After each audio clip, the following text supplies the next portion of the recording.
no, forgot to turn this off. That's okay. No, wait. There it is. Now we're fine. I had some camera issues. Just fighting the clock, but I'm here. And you're here. Hey, how's it going, everyone? It's Friday, right? I'm right that it's Friday. Time is meaningless now. But good to be here. Good to have all of you here. We're going to be talking about all sorts of crazy stuff. But before we do, I'm going to go through the comments, say hi to people. For those of you who are watching after the fact, skip ahead if you don't want to see this. We're not going to start for like 5-10 minutes. Let people sort of trickle in, and I get to start having conversations. Unrelated probably to what we're going to talk about. Or perhaps not. Who knows? I don't. Disclaimers, actually, before I get into it. This is a live stream that's designed to be viewed live. If you're watching after the fact, and you're like, this part's kind of boring, skip ahead. It's that easy. All right. Good talk. For some reason, I have to remind people every time. Anyway, let's see what we got. X-Files. You can watch X-Files whenever you want. I'm live now. But you can come back if you want. It's fine. That's to Matt. Hi, Matt. Hi, everyone. How's it going? How are we doing? You all chose this topic, so we're going to talk about this topic, which is security. And the stupid security that's out there. It's going to be a good time. So we got on the docket Detroit Threat Management, of course, or Detroit Urban Survival Training, or Viper, depending on what you want to call them.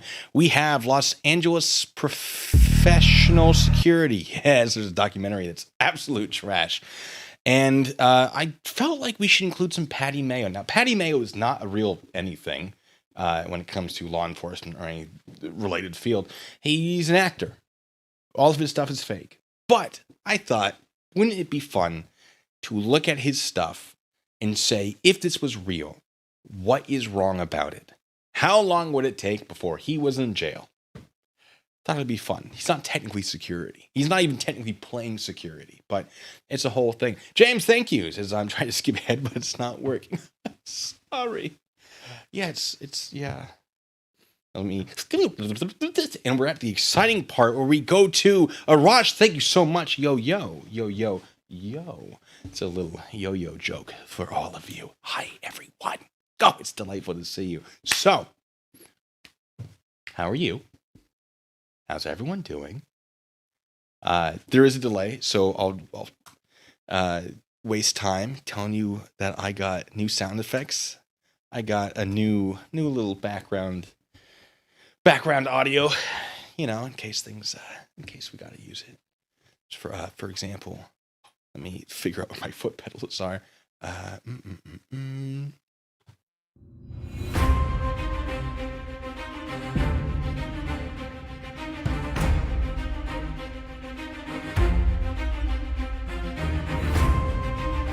It's, in case I never need it. I don't know. If the audio's no good, let me know, because I don't know what you guys are hearing. Just some balanced stuff. The old classic sass. Ooh, I'm gonna get a little on this one. I do have some security experience in the military and on the civilian side. I can actually talk more about my military stuff than I can civilian stuff. The civilian stuff signed a lot of paperwork. Can't talk about it. What I will tell you is I was head of security at a building on the Seattle waterfront. That is all I will tell you about that. And I will tell you that I was residential security for a billionaire. And that's all I will tell you about that. I won't tell you who. I won't tell you yes or no if you ask. You will get zero information on that. I signed a lot of paperwork. But then I got the offer to be a private investigator, and they matched my pay and gave me a lot more freedom in my personal life, which allowed me to do things like this, because in the other job, could not do this. But now I can. So that's why I transitioned out. In the military, when I was... of course, there's the gate guard stuff. I actually did very little of that. I did the ramps team. I was the ramps NCO, which is the random inspection of vehicles. That was a lot of fun. Did that for a 2-month cycle. They sort of cycle teams through. That I really enjoyed. I had a really, really good team I was working with, and we worked really well together and found all sorts of interesting things. I was on the security detail for the Army Chief of Staff twice. That would have been General Mark A. Milley. I was civilian dressed for one of them, where I was sort of amongst the crowd looking for trouble. And then one of them, I was the the lead driver for one of his convoys on JBLM, where I was in an unmarked patrol car, and my job was literally to get people to crash into me if I needed to. Basically, they would call up over the radio like, "Hey, we're making a left turn," and I'd be like, "All right, cool." Flip on lights, flip on sirens, and just like block, just into the intersection so they can make a turn without anyone getting close. Because the turn, you're very vulnerable, you're slowed down, and so the idea was, if there was an attack, because people knew that he was going to be on JBLM, if someone got onto JBLM with the intent to attack him, I was basically the first line of defense. I almost got hit a few times because, you hit lights and sirens, and for some reason, people don't just pull over. And so I had to, it was almost died a couple times. But that was a fun time. So there's a lot of training I have, a lot of military training, a lot of civilian training. As far as like the super intense techniques, I don't have that much training on them. Like all these things that you see with Detroit Threat Management, his disarms. No, I don't know most of that, because most of it's either useless or it's not terribly effective. It's actually more useless than it is ineffective. A lot of the stuff technically would work.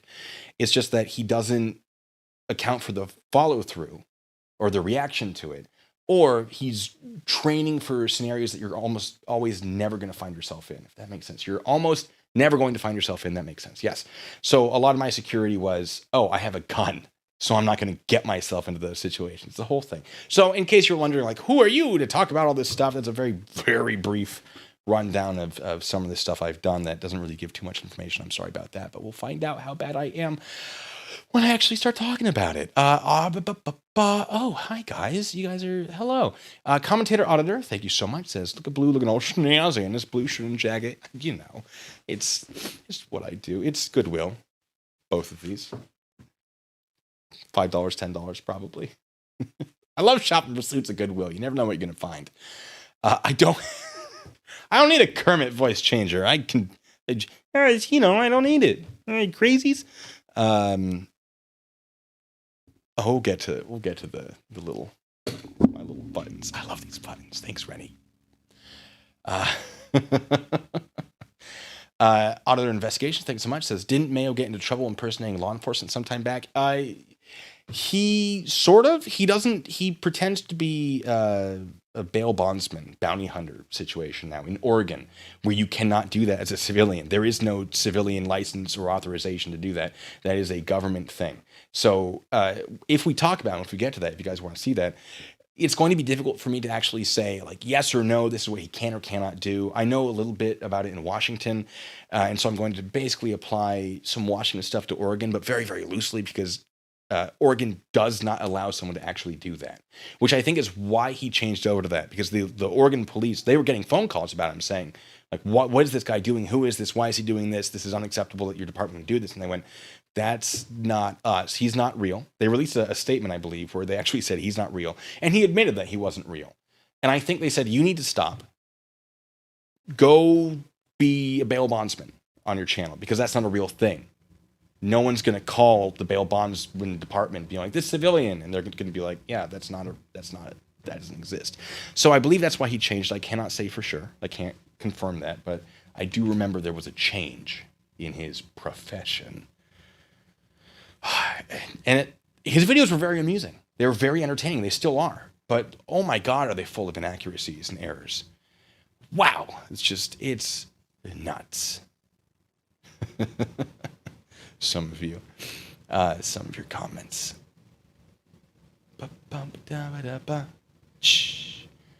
We all raised, thank you so much.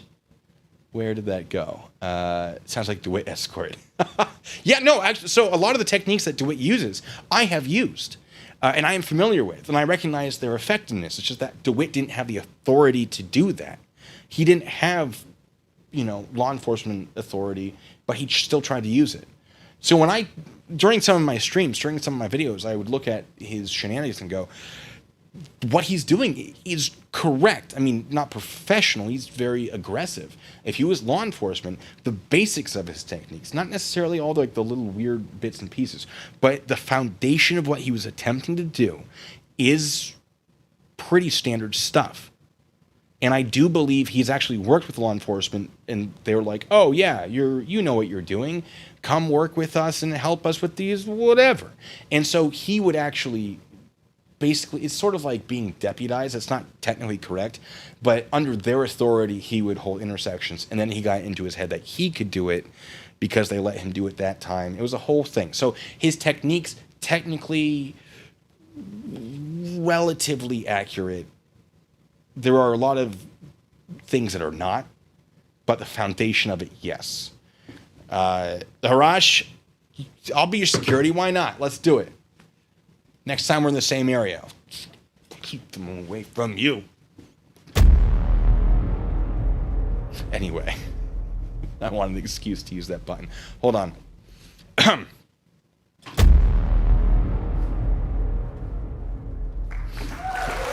Thank you. Thank you. All right, that's enough of that. Excuse me. See Carl go, thank you. You are very natty, and we love it. I'm glad you do. I'm just weird. Dave Brown says, Goodwill suit shopping. I see you too are a man of culture. I mean, this one fits pretty, I mean, it's a little wrinkly right now. I got to iron it. It's been a few months. I just keep it up on a pole over there. But it fits pretty nicely. And so when I go to Goodwill to, buy my breakable items, we haven't seen this one yet, but my breakable items, sometimes I'll check the suit rack just for fun. See what they got. All right. Yeah, we're about 10 minutes in. Let's do this. Let's start with some Detroit threat management. Let's go through some of his stuff and be like, this is stupid.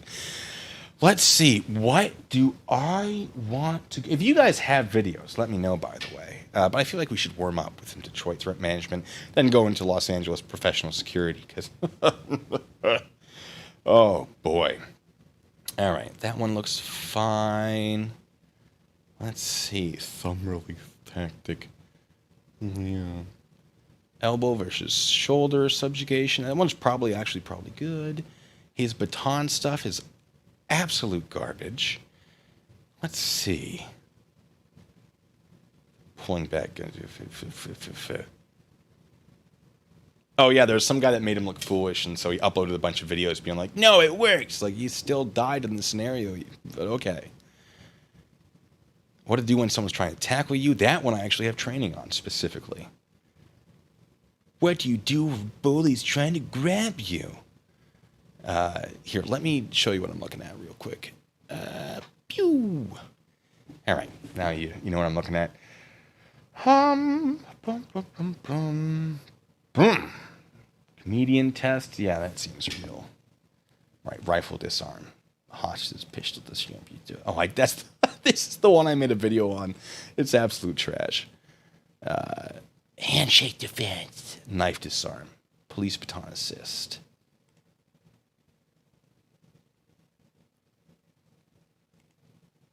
Okay. I feel like that's enough. I got a whole bunch of them up there. Yeah, there are some specifically that I want to talk about, probably in their own videos. I'm going to make more silly videos with Braille down, and it's going to be great. It's going to be a good time. But let's look at some of these. Let's start with how to stop a real pistol from firing.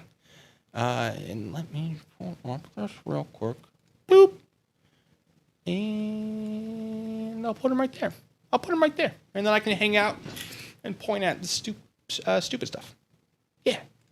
Right now, you're about to see some videos where we're going to demonstrate exactly what happens. And it's going to be a Glock.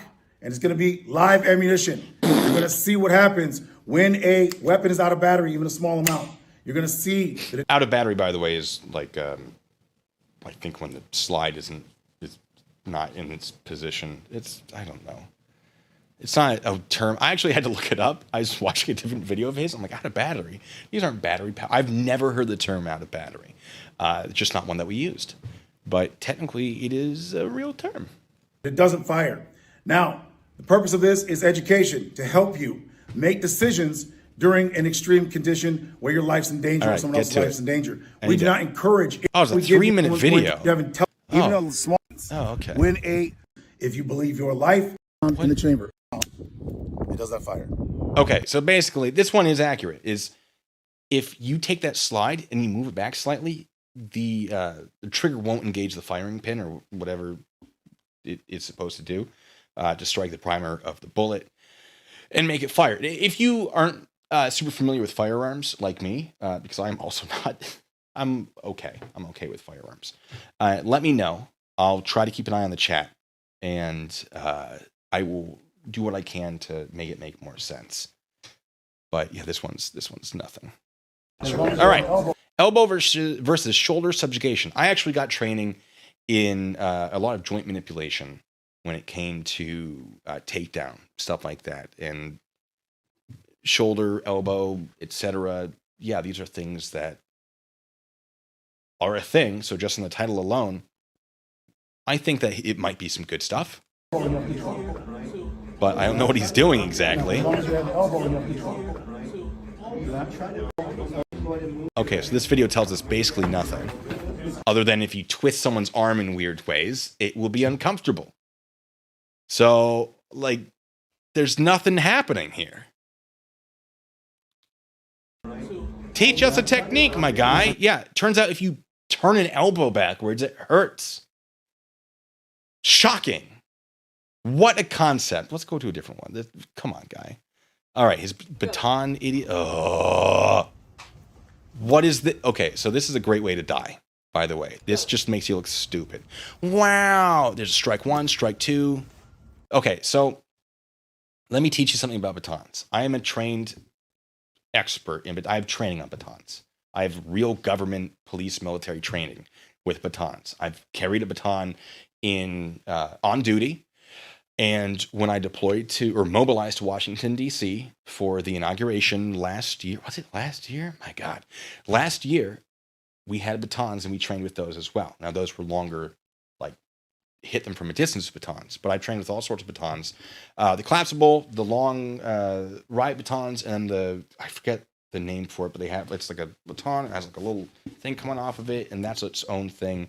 And we trained with that specifically in some military-related training, but not really law enforcement as much. It's a whole thing. I have training. This is useless because you take a baton. The baton's not that heavy. It's not that long. You don't need to change the angle of momentum by spinning it, which is where that would be effective. If you had like a weight at the end, yes, sometimes you would want to spin it so that you could keep that spin going and whip it around, and then you can do whatever. A baton, you don't need that because it doesn't have that weight at the end. This is supposed to look cool. Anyone who knows anything about batons knows that this is just garbage. So we'll play it in slow motion, and I want to point something out to you. Nope, that's not what I want. Hold on. Playback speed. We'll do it at half speed. All right, look at this. Strike one, strike two, strike three, strike four, strike five, strike six. So 6 strikes in 5 seconds. Let me show you something real cool. Ready? 1, 2, 3, 4, 5, 6, 7, 8. That was probably less than 5 seconds, right? Baton, get back, get back, get back, get back, get back, get back, get back, get back. I don't need to spin it around like a crazy person. Just boom, boom, boom, boom, boom, boom, boom. I don't have to worry about my grip. I don't have to worry about the fact that I'm putting a lot of that rotation into my wrist, which is less strong. It's in the elbow. It gives me a longer sort of swing. The whole rotation, the length, there's physics to it, right? That's going to be a lot crazier than what he is doing is stupid. This is less than okay. It's probably not less than useless, but if someone's like, I have a baton, let me show you how cool I am, I just laugh. Just laugh. Garbage. Oh, that was for me for earlier. I owed someone that.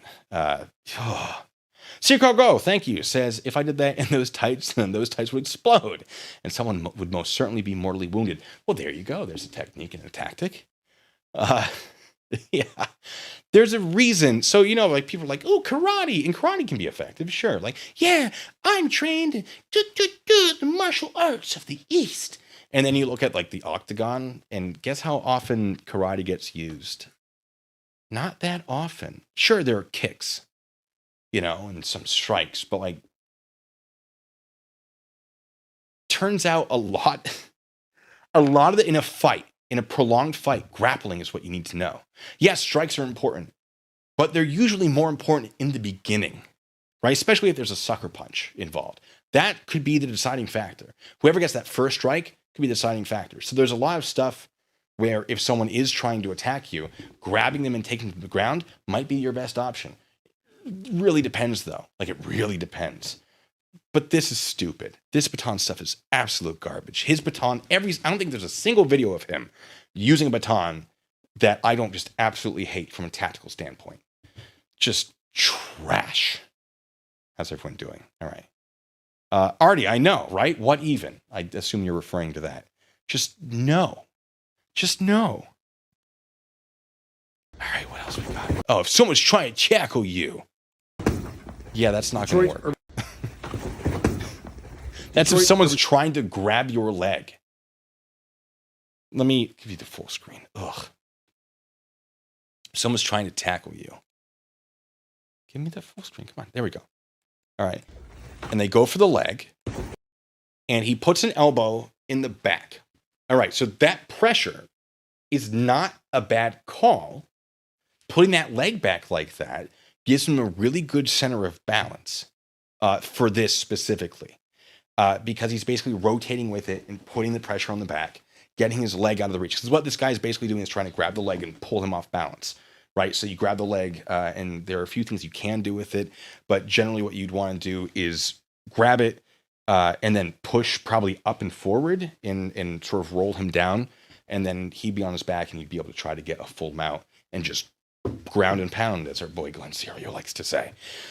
So this is not a bad tactic, I suppose. Let's keep watching. Okay. Detroit. The problem is if someone doesn't succeed, they're getting up and they're going to keep trying to attack. That's something that he never really addresses. All these things like, oh, they've rolled out of it. Yes, because you've paid them to do that or you've told them to do that. Now what? What happens now? Now that they've failed, you've just let them go, right? You got them off of you. Yes, great, good. But you're not running a football to, the end zone. They're going to keep attacking. So now what? And that's assuming they're tackling you from the leg. Before I get into it, let's see if he goes over tackles to different parts. Because a lot of the times when people tackle you, it's not necessarily going to be for the leg. They might just be charging right into you to bowl you over.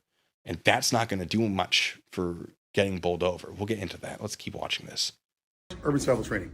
Right now, I'm going to share with you a way that you can escape when someone tries to tackle you. This is important because what happens is, even if you're braced, if we elbow here, you can see that the flat part of the elbow is striking. They can resist that. They can resist it here sometimes. Okay, yeah. This is where you would strike, or you can increase the amount of penetration into the flesh of. Whoa! Whoa! Whoa! Whoa! Whoa! No, stop that! I need to. Whoa! It's a family channel.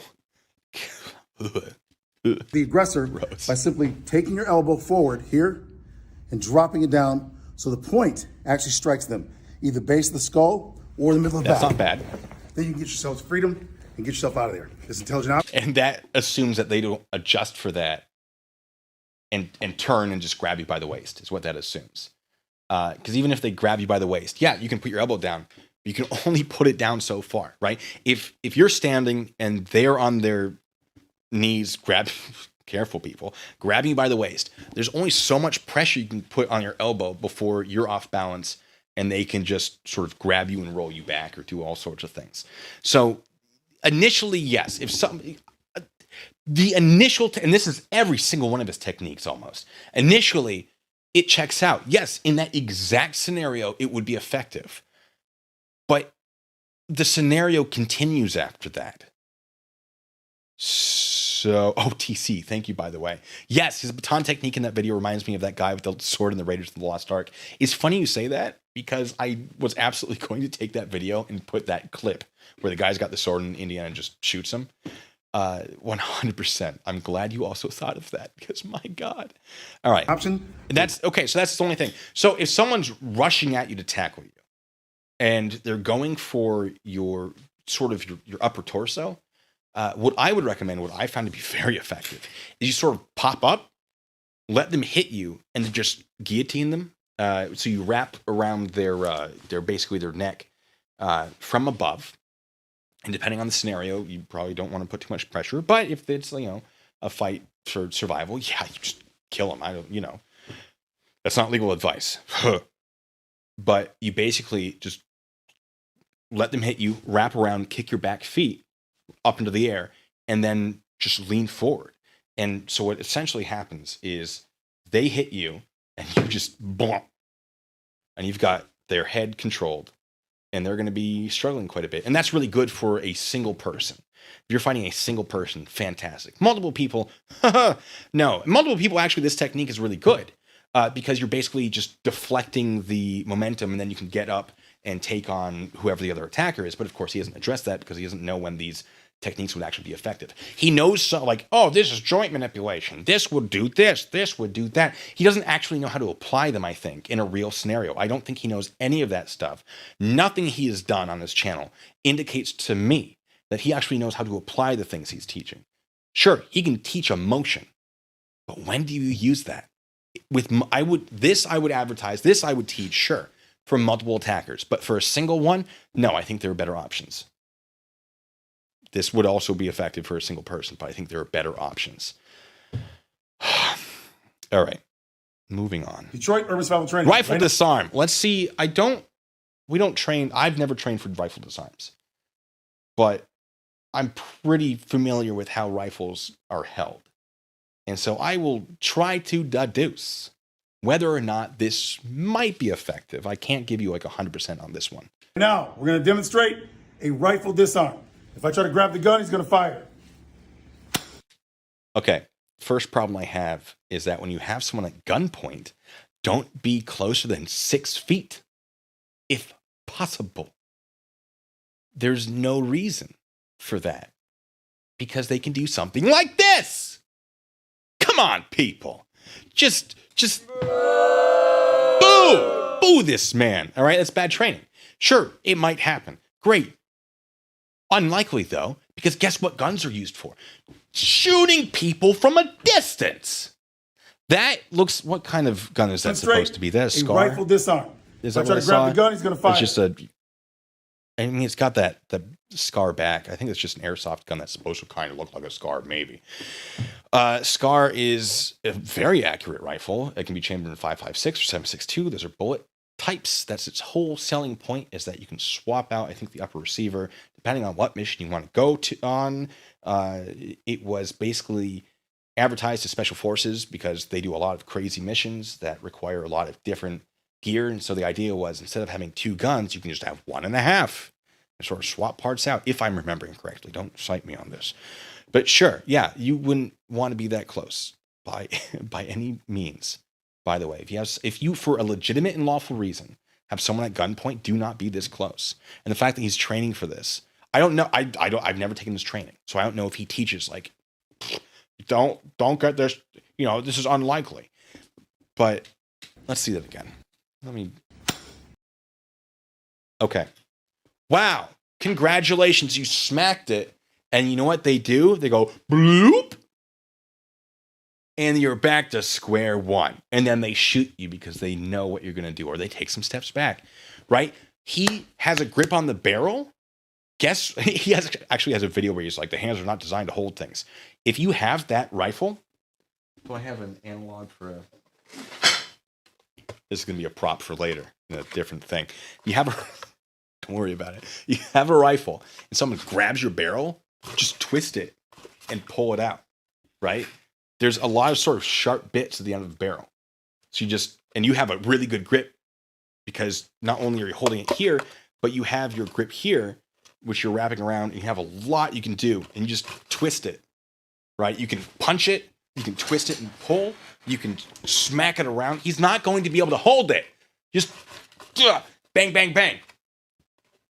That is something we've actually trained on. That turns out is if someone grabs your barrel, twist it. This is stupid. This is going to get you killed immediately. Well, within like a few seconds. So you bat it out of the way and they're just going to go, all right. Thanks, dude. Linda, thank you so much. Says, thanks again for the time. Have an apple juice on me. Don't mind if I do. Say no more. How's everyone doing? Oh, this is fun. I'm glad we're doing this. And a bit of apple juice in my life. I need more than that. Fruit is good for you. Especially old fruit.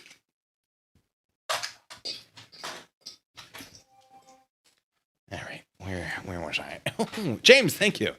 Better see more of that trophy. Oh, okay. You know what? I'm going to ruin the surprise because you're all here and delightful people. This is going to be my. I don't know if I want to call it the biggest idiot trophy because I don't want to be like, oh, you're bullying people. You know, YouTube. I got it at Goodwill. I just saw it and went, this guy looks so confused. It's a wrestling trophy. He looks so confused. I could put a little dunce hat on it and we're good to go. Look at this thing. Oh, my camera's not focused. That's fine. This isn't an important stream. Yeah, I'm a little blurry, turns out. Didn't realize that until just now. That's fine. It is a big trophy, which is why I bought it. Because it's the biggest idiot trophy, or whatever the name's going to be. Let me guys think, or know what you think. Ooh, tiny tinfoil hat.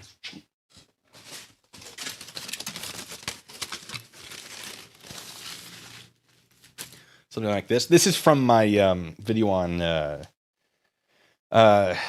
Eldof, where he put the wrong date on a thing where he's begging for money. I still have it over there because I'm like, I'll use this again. But I probably won't. I'll just make a new one. So yes, we're taking a break. We're taking an apple juice break. And a tinfoil hat break. Yeah. Oh yeah, the future prediction one. That's the one. Oh, it was a good one. The problem is this trophy is gold. I feel like the silver might not be super. Ooh, hit my microphone there. All right. It's going to be a little blurry. Nope. Yeah, you can't see Jack Dilly's squat. Because I didn't focus in my... I'll put it back down. We're just going to ignore my microphone focus for a second. It's fine. It's... Yeah, I just have like a row of things right here to pick up. You know, there's just... It's mostly right there. There's a couple things back there. Yeah, but I just have a sort of bloop, bloop, bloop, bloop, bloop, bloop, bloop right there. Anyway. All right. Let's keep watching this rifle disarm, which is already garbage. Fingers are now in. Yeah, no, you would not get that far. You hit it and the guy would just twist, move, shoot. You're not getting that far. You're dead. He fails to account for the reaction, the reasonable, legitimate reaction that someone would have to his activities. He fails to account for it on at least half of his stuff that I've seen. So, ooh, a security video from Goodwill in Seattle. I would love that. Cigarette break? If we need a cigarette break, I'll go focus my camera.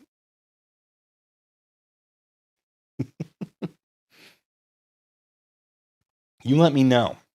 All right, I'm going to keep watching this until I find out from you. You got it. Wait, let me see this. Fingers are now in the eye. Oh, hold on. Fingers are now in the eyes. Okay, he's fingers in the eye. What? That's not where you even put them. The gun, he's going to fire. Up. Fingers are now in the eyes. He's saying are Got it. not in the eye? This is how... If I try to grab the gun, he's going to fire. Up. Fingers are now in the... Fingers are now in the eyes. Okay, well, his fingers are not in the eyes. One of the things you can do, it's not a bad call, is you can take your hand, the bony part, any bony part, really, the arm, the fingers, and you put it up against the nose, and you can... I just cracked my nose there. You can force someone, their head. I've encountered that in grappling a few times. There's this one guy, Ryan F. I'm not gonna give his last name, but he was just tall. He's like 6'7", like 250 pounds. Man was a monster, and we were always paired together. And his reach was incredible. So as I'm grabbing the collar of his uniform, trying to choke him out or whatever I'm doing, he would just reach and he'd put my head back.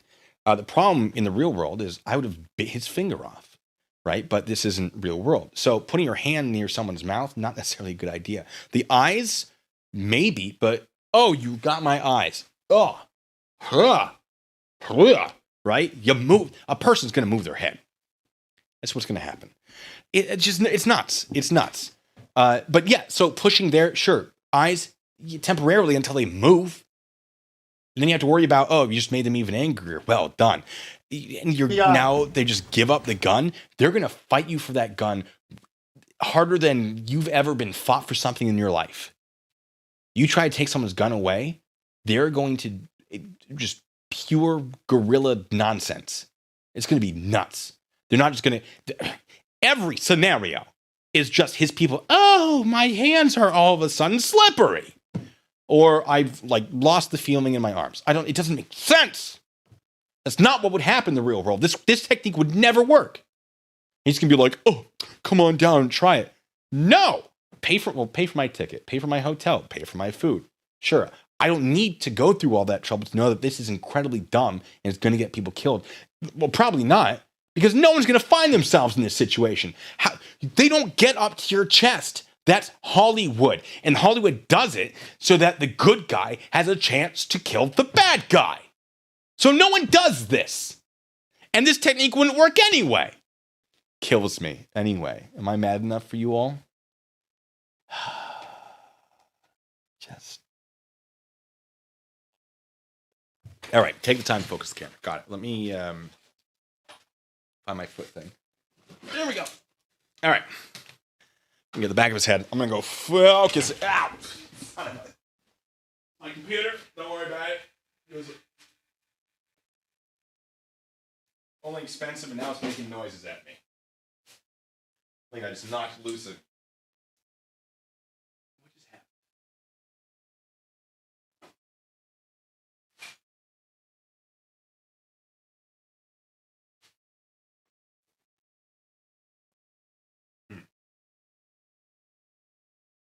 Why is that light now? What is happening in my studio today? No? I mean, that feels pretty good. Hold on, folks.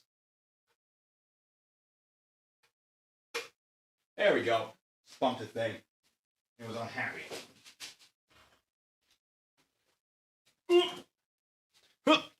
Yeah, all right. Yeah, that's much better. All right, how's my computer? Is it all the fans are back? I hit it with my knee and it just went. Just cool. All right. Oh, look at that. Yes. I'm back, baby. Wow, I did not realize it was that bad. Okay, cool. Better. Much better. Hi, everyone.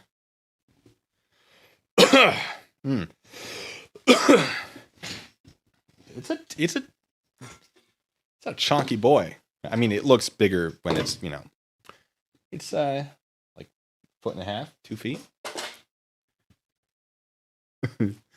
Yeah, the guy has videos of fans testing his training. Yeah, he has the videos of fans testing the training that make him look good. There are videos out there where fans have killed him in this scenario, right? Multiple times in a row. And then he'll basically just poop talk him. He just poop talks him afterwards. And it's just like, bro, don't be in this business if you can't take some criticism. Just, I don't know what to tell you, man. But I digress. All right, let's see what he has to say. This is how you're able to disarm a rifle. You're able to disarm your rifle. Yep. You move what's in front of the gun. And then they stop you. All right, we've already debunked that one. All right, this one we've done. This one I did a video on. Oh, you haven't, it's on my TikTok. I haven't put it on my channel yet. Okay, let me just show you this one real quick. It's just all right. So gun to the small of the back. First of all, generally not where a gun's going to be, but okay. And then they also have the hand on the shoulder. So I guess if like walk, right? Like it's some sort of movie. Okay. And then he just turns around, wraps his hand around it, and then I get kind of like gooseneck wrist locks it, kind of. It's a whole thing. No, the moment someone moves, you just take a step back. It's that easy. In my video where I made fun of this, Will is the guy who's playing Braille Down, which is our parody version of Dale Brown. And he moves pretty slow, and there was no reason to move fast. But I started moving before he started moving because I can see him tense up and prepare to spin. In a real world scenario, this is the same, unless you're wearing like a heavy jacket. But still, like no matter how fast you move, all you gotta do is take your weapon or take a step back, and this becomes 100% ineffective. 100%. I cannot imagine this ever working ever. This. Not once. But anyway, rev your car louder. Weirdo. There they go. Okay, they're gone now. We're safe.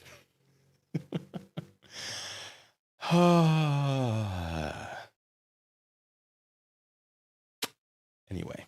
Next. Ooh, a knife disarm. Let's find out. Ugh. What is this? Okay. Yeah, so that's not actually completely wrong. It's weird. The person's knife is back here, that they're attacking with the knife here. That's not to say it wouldn't happen. My knife fighting style is very much like boxing, where, but it's more of a defensive style if I have a knife, and there are some very aggressive styles. So yeah, if you can get the wrist, you can twist it, put pressure on the elbow, and take them down to the ground, and then you can basically snap the arm. Yes.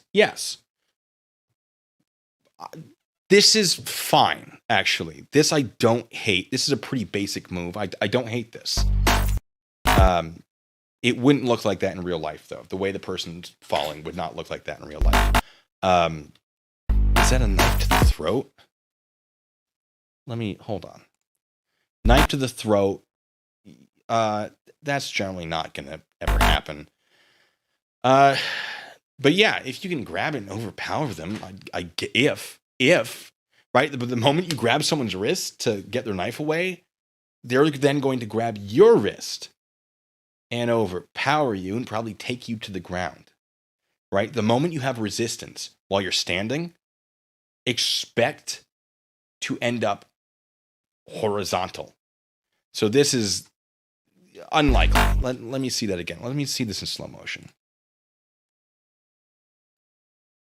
The first one was good. This, okay, no. The guy just gives up. Absolutely not. No, that one was absolute garbage. Absolutely not for the second one. This, okay, I do like that he's kicking. A lot of people forget about the legs. That's not a great kick, though. Okay, there's this one garbage one. That's not going to happen like that. His kick is kind of trash. I'm going to be real with you. The guy falls very oddly. And that was a very slow kick. We'll watch it in full speed. Kick.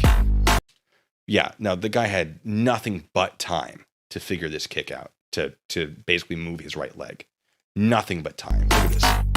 You wouldn't fall like that. The guy had the kick was not, I get it, it's a training scenario and the kick wasn't that hard, but that kick was absolute trash. Let me, hold on, no. What just happened? Okay, there we go. Move this here. Move it there. All right, guy has a knife. Why is his arm all the way out here is what I want to know. You're not coming at someone with a knife like that. That makes zero sense. Okay, slow motion again. This is what you'd see in a movie. This is the kind of stuff you would see in a movie where it keeps people safe because the knife is nowhere near them. That's what we're seeing here. This looks like he'd watched some stunt videos. All right. So the guy's knife is way out here. Why isn't it here? Stab. Why is it out here? Now, grabbing the inside of the arm, sure. Taking control of the face, got it. If you're facing a knife, you don't care about him biting your palm. And yeah, if you take it and you just have a lot of forward momentum and you just basically just grab and push, sure, this scenario is impractical based on where this guy is swinging the knife. But yes, if someone's coming up like that and you can get to them, sure, you can go for the face and push. You can grab the chest and stick a leg behind them and basically trip them. There are things you can do. But this is obviously the reason I call my fake parody company Detroit Urban Martial Ballet is because this is a scripted action. This is a practice rehearsed play, basically. It's a ballet of self-defense where this isn't reality. He's not training like it's real. He's not putting himself into training scenarios where he's like, actually try to get me. He's saying, you're going to do this, and I'm going to do this, and you can do this, and then we look really cool and we get more money. That's what's happening here. This is an unrealistic, the way that knife is coming down, unrealistic. However, getting to the arm, yes, but you're probably only going to get to the arm while it's back here.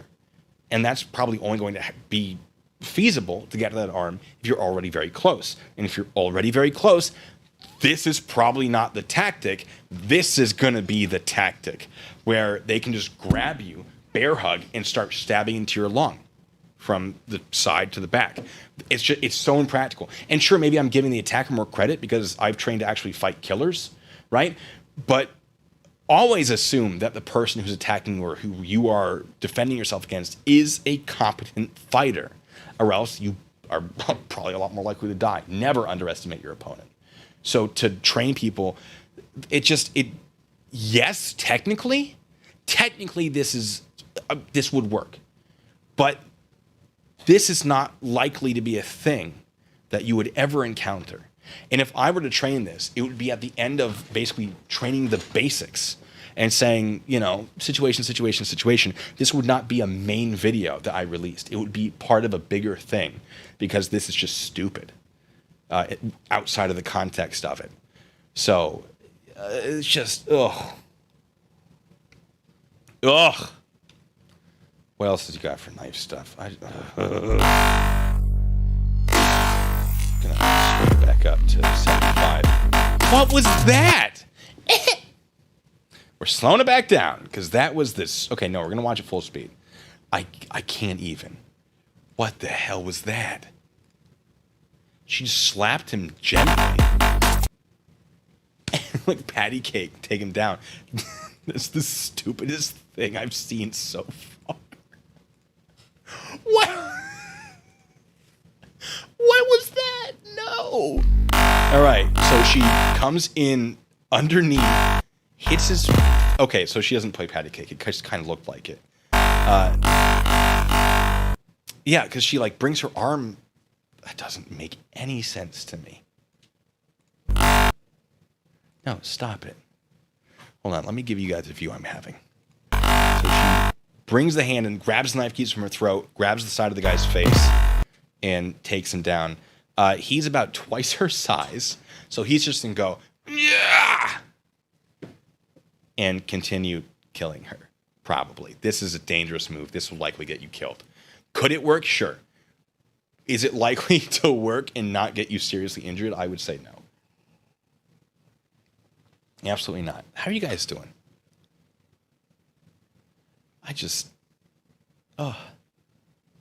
Apple juice. Hey, someone donated for the apple juice. If you donate for the apple juice, I'll put apple juice in there. All right, police baton. Let's see what we have to do. Right, Deacon, it feels like a stunt class. It really does. Let's see what he's got here. Detroit Urban Survival Training. Right now, we're going to share with you a solution to getting someone off of your partner. In this case, This is a reenactment of a Yeah, you take the baton and you strike them in the head. Okay, maybe not, because that's the use of lethal force. But, oh, did he? I saw that. Okay, so break. Glenn Serio, right? Our favorite boy, Glenn Serio. He's an auditor around here. He's on probation right now, I think. Or he's on bond. He's out on bond, so this is going to get that revoked. It's curses. It's going to be that much longer before I go and audit him. He was streaming, going over to the police department and engaging with them because some people, I think it was Irish Demon, delightful channel. Irish Demon and his subscribers sent flowers, if I remember correctly, to an officer that Glenn was harassing. And so Glenn, I guess, found out about it because it's all on YouTube and he's obsessed with himself. And watched the video and said, I'm going to go, find that officer or something. I might be wrong about this. I don't have all the facts. But if he was just arrested again, I assume it was related to that. And the people on Irish Demon's channel watching his stream probably saw it live. And fantastic.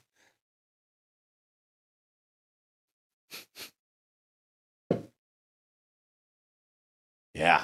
You got tased? Oh, no. Oh, what a day. What a day.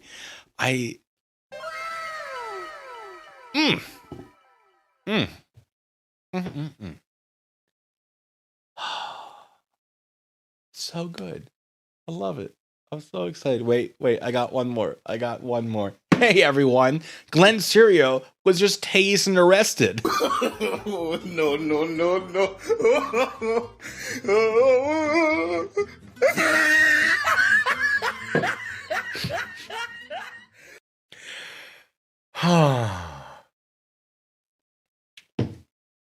What a beautiful day. It's a good day today. Anyway, all right. Let's Situation see what he where has to an say. officer had been knocked to the ground in New York City. The partner attempted to use the baton to strike the aggressor to make them get off of the officer. It did not work.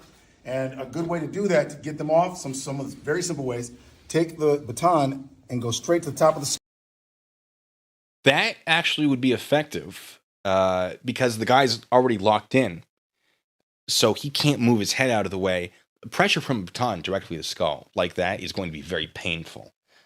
It's going to be noticeable for that guy.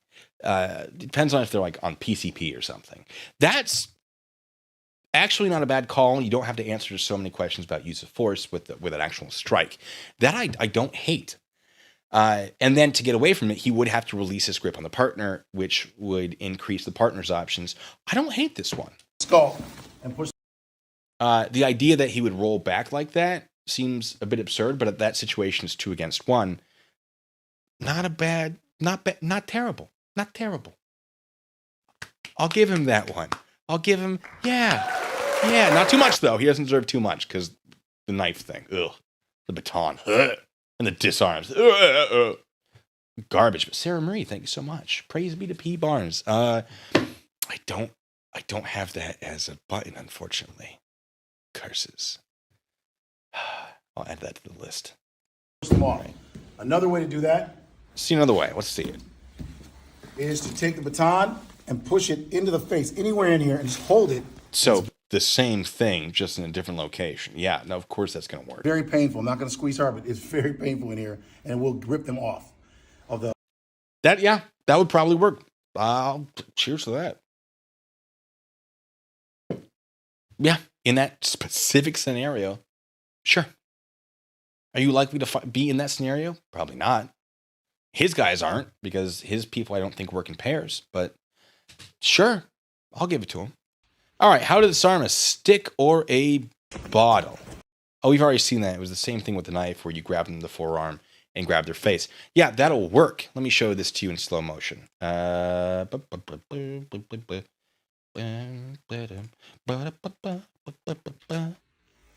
right, so grabs the face. Again, like, that baton's coming out way too far to be realistic. Look how far he's pushing out.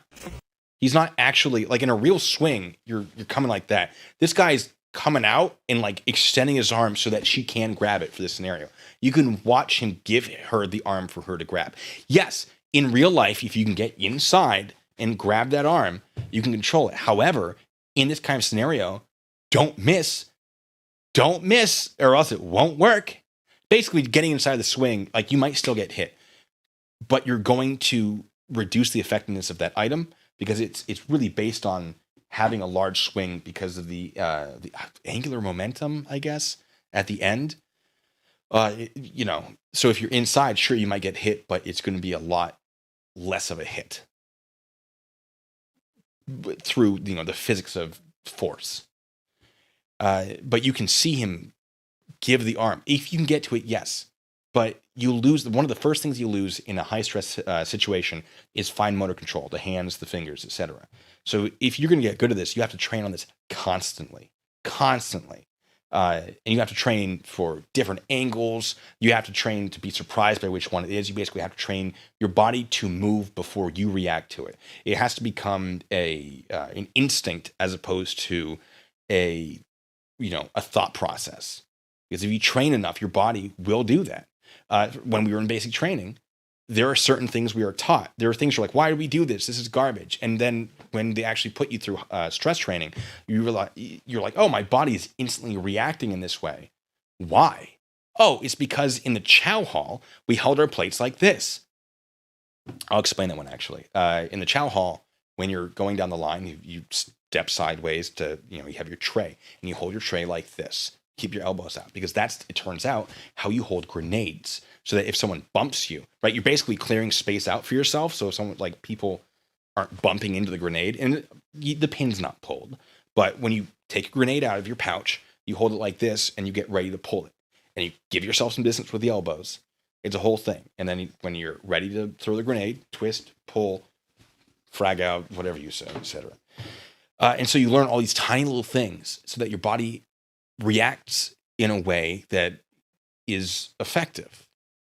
You have to train these things constantly. This is a perishable skill, meaning it will go away if you don't train.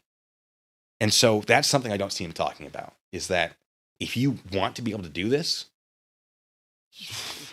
you can't just learn it in a day. This has to become a lifestyle. More or less. Well, not, okay, a lifestyle may be a bit of exaggeration, but come on. Sarah Marie, yes, the hands aren't great at holding things under stress. Well, they're not great at functioning under stress. You'll get very clumsy. You'll start fumbling with things, right? Like, which is why I tell people, if you have a gun, practice reloading often, at least once a week, if you want to be good with it, if you want to be very competent. And practice under high stress. Get some friends to like hit you with bits of foam and yell at you. Don't have bullets in the gun or the magazine when you're practicing a reload. But in a high stress situation, when you have to reload your gun, I could do this so well at home playing, Bach's Prelude in E. He probably has a Prelude in E, right? But now I take bullets whizzing by me. I don't know what direction is up. That your body's going to do that. So that's what kills me about this. Yeah, any competent class that trains you to do this kind of stuff will train you in a stress environment.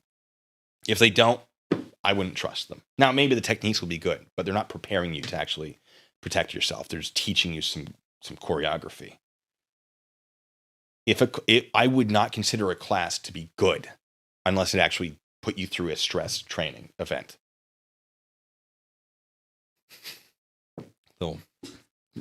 The fish dance. It's Monty Python. Hit them with a trout. Bach does have a prelude in E. Ha! Got it. Oh, yeah. Also, a lot of his training, I mean, this isn't our boy Dale, but he, forgets that there's another hand.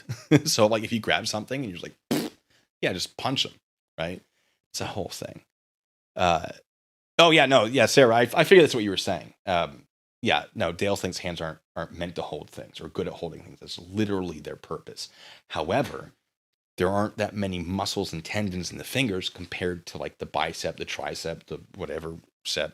I don't know. I'm not an expert at anatomy. Only certain parts. Anyway. Oh, yeah. No, he's like, some of his stuff is good. JP Swing, good to have you here, by the way. Some of his stuff, yeah, sure. A lot of it is like, well, technically, but it would never happen. And then some of it's just like, no, absolutely not.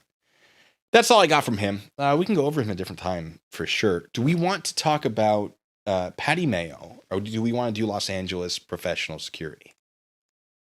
Both are garbage, but Los Angeles Professional Security is actually real. Oh, my flashlight's on. Why?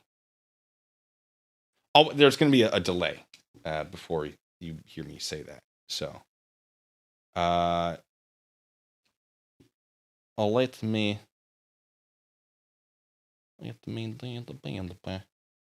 scroll through some of the comments. Make sure did I miss anyone's super chats?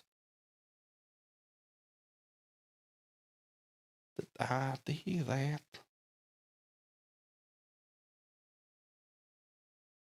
Oh, no, I got it. Okay.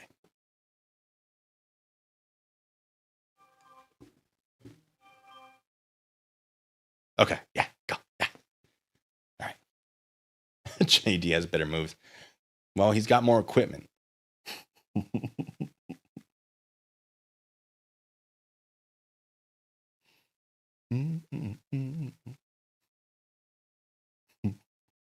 Voda. Oh, that was one. Okay. We could talk about Voda as well. Taco. Hi, Taco. Taco says, Patty May was real to me. He's fun, but he's fake. I'm seeing a lot of LAPS. LAPS? Want to go over their their documentary? Talk about why it's garbage. Lurk, am I ignoring you? My bad. I'm sorry. All right, let's start going through laps because I mean it's so fun. I'm going to tell you why it's stupid, and I'm going to sort of hang out in the way a little bit. I'll pop in and out and back in again with as a background. And Shanice is here. Let's do this. Let me know how the audio is, by the way. It needs to be turned up or down. We're going to skip ahead. In Los Angeles, police response time to low-level crime is often too slow. I'll let it run while I read that. Many businesses and residents feel they can't rely on the police to keep them safe. They are now turning to us for help. Some good stock footage they use. Los Angeles Professional Security stands at the forefront of a growing private security industry. Somewhere in the city of Los Angeles. We got a call earlier that one of the neighboring... All right, this is them. Los Angeles Professional Security. I don't hate it. I don't hate that car. Don't hate it at all. It's, black and yellow. Black and yellow. Black. It's got the ambers up top. It's noticeable. It says what it needs to say. Looks like it's got a little American flag. It's adorable. This is fine. I like apartment this. complexes.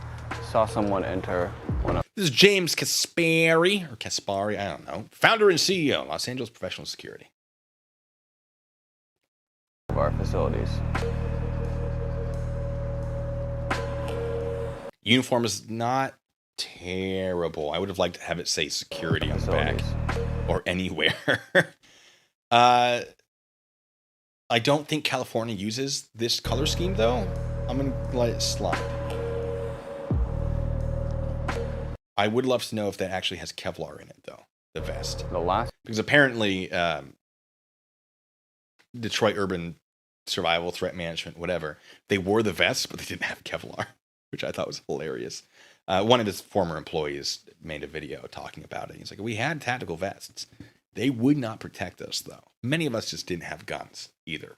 Not great. Last time we were here, we placed a shovel along an exterior door in a very specific fashion. And last time we were here, we placed a shovel along an exterior door. Did someone steal it? And we've conducted a routine patrol. And as we can see, there is no shovel on the door, which means somebody came in. Oh, they put it on the inside, so when the door opened, it knocked it over. Got it. Okay. Question is that neck protection a little too much for security? Yeah, that's a lot. That's a lot of. I mean, if you want to wear, sure. It's weird that you wouldn't have the front as well, because that neck thing has a front part. I don't know if I have mine here set up. Squeak. That doesn't matter. Squeaky. Yeah, like if you have that, why in the but not it's our Lord and Savior Taser Daddy. People. Thank you. Thank you. Oh gosh, it's good to have you back here. You haven't seen me in a while, I don't think. It says not only is the LAPD response time slow, so is James Gaspari. I don't mean his response time. Oof. Oof. Yeah, it doesn't make sense to have all that neck stuff and then no head protection to me. I don't want to move my head out of the picture. It doesn't. He's not doing anything important. Somebody put something in place on the other side. I don't hate that he's wearing gloves. But like, why isn't he wearing real gloves? Those are rubber gloves. They're gonna break pretty easily. They're real gloves. There's like a zip tie on the interior of the door. What we cannot have is folks living inside. Sleeping inside, people doing drugs inside. That's one of our primary. I love this idea that they're setting up, like, here's footage of me being like, oh, will this door move? So let's do an interview also while there's an issue. It's interesting choice. It's not necessarily wrong. I don't know what the scenario is, but Our roles is to make sure that no one's inside. like, just this video, him just, is it, it's a weird choice. Weird choices. Right now, we've got reason to believe there is someone inside, so we're waiting for a few more officers to show up, and we're going to go in, but we're not going to go in. Look at somebody. What's this? What is this? In like a bull in a china shop. We're going to go in a way that hire a better cameraman. it's extraordinarily respectful. Trying to make it look like cops. The reason cops looks like that is because they're like going crazy and like it's chaotic. This isn't chaotic. He's just standing outside a fence poking his head and like, yeah, the shovel's not there. Close zoom. I found it.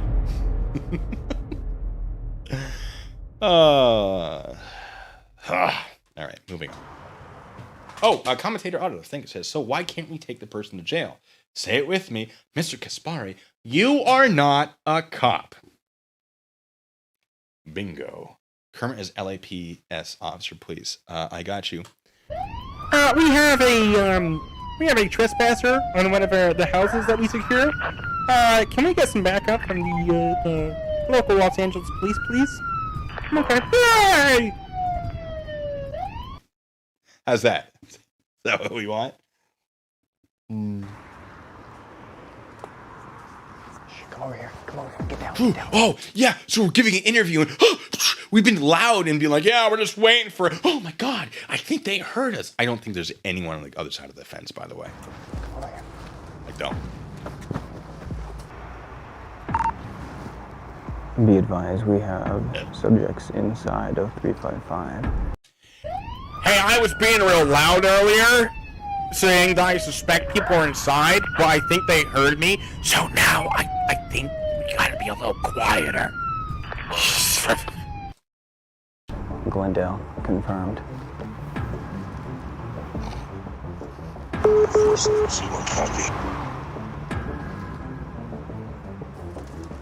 100%. There's someone on the opposite side of that door. Neat. Super exciting. Good content. I can also stand on the sidewalk and pretend that something exciting is happening out of view. Dispatch, please call LAPD. Let them know we have confirmed subject in the rear. Why don't you just call LAPD? You're already calling your own dispatch. Just pick up your own phone that you're already holding. Let them. that one and call them. No, we He's have got 2 more of his people coming. confirmed subject in the rear. Don't know what they're planning on doing. Oh, well, now you've given it away. Now you've told them, I thought you were trying to be a little sneaky. But now whoever's in there has a chance to run, and you really can't do anything about it because you're security. Good call. I don't think this is real, by the way. I think they filmed this afterwards. We'll get into that. We will get into that. Ghost faces! Aero Scout, yes. This is the LAPS. We know that you are in. This is the LAPS. We know that you're inside and we can't do anything about it. Good job. Well done. Side. Step out now with your hands in the air. Or don't. We have no authority. See, like, giving those instructions is, like, that might be crossing a line, honestly. Because they don't say, like, security, whatever. They, LAPS, like, someone's not going to know off the top of their head what that is. I doubt they have the authority to block that road like that. Let me show you. I doubt they have that authority. But that's fine. I don't know what they're going to do with a canine. But okay. So I started Los Angeles Professional Security about 10 years ago. And I started it with nothing. Started with myself and a patrol car. And yeah, slow motion. People called and they Exit asked, of a what do we do? vehicle. So cool. Yeah. Look at me, Mom. I'm somebody now. I guess. You can't be here. You gotta go. Ma'am, you gotta go. Oh, language. Oh, I don't want to go to jail. I want to know if they actually own these clips or if they just like paid for them to put into their video or just took them. You say it. Like this looks like theirs. I don't think any of those that we just saw were actually theirs. I could be wrong. Just a thought. If you hit that patrol car, you're gonna get tased. Drop that. Is that them? Patrol Is that car, you're their gonna car? get tased. Drop. DTLA Patrol. That's not even them. 69, bro. Nice. It's someone else's video. Los Angeles Patrol? We are not your run-of-the-mill security service. We're not going to... I don't think that was one of their cars.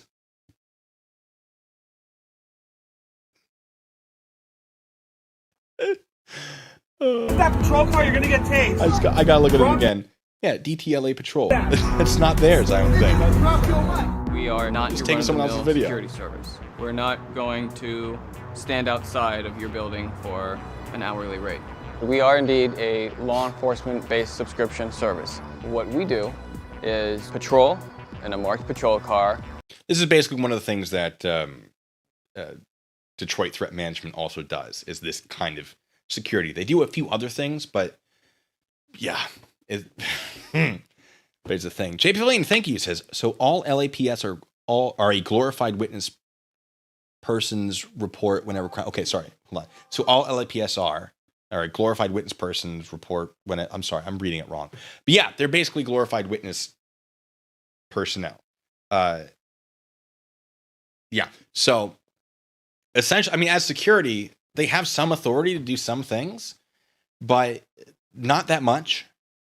I don't know. I can't speak specifically for California, but like, there's not that much they can do. It's more of showing a presence. Yes, there are some actions they can take, but it's a lot. Wait for it. It's a lot of just patrolling and keeping an eye out.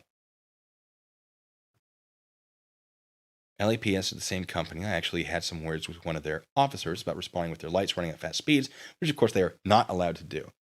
Oh, well, there you go. And it is the same company. I see. But thank you for your donation, Gesh. And you know, I can't remember for the life of me if it's Geshmake. Our Lord and Savior, Taser. I do this every time. It's been a while.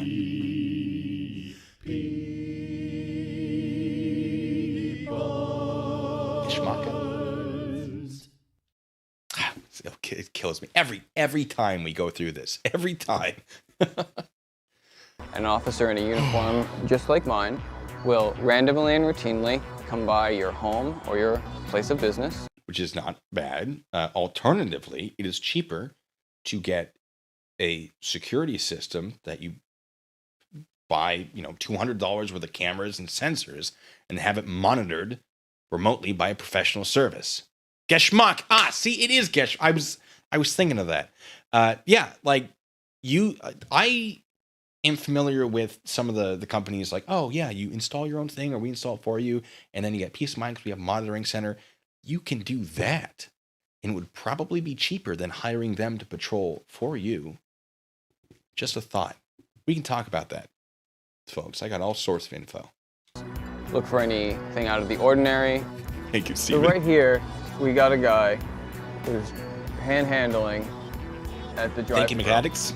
Panhandling is a crime. I also hope they don't do funerals. I'm sure most folks don't like. Panhandling.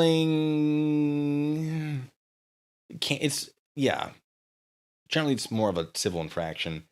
It is in some places protected as a free speech activity or a freedom of expression activity, as long as they don't come to your car and ask. But yeah, like holding a sign, that's a freedom of expression, protected, whatever, right? But if they say, hey, can you give me money, that might not be appropriate. Also, it looks like the guy was on private property, so he can be trespassed for it. So is it a crime? I don't know. Like, of all the examples you could use, it's not a very strong one. Like it. Maybe they've called the police, maybe they haven't. And if that was our client, that would be of paramount. If someone was hiring security, why would they not also take it upon themselves to call the police? Aaron, thank you, says, why do any of that? Just give Kevin McAllister $20 and a free weekend. Your place will be secure forever. You're not wrong. Good luck getting into your own home, though. They would simply text us and say, this is what's happening. And we would immediately descend and we will remove the individual. And how do you remove them? It's more of we're going to get in your way as security. I can't speak for California. Some places, yes, they have some authority to actually go hands-on.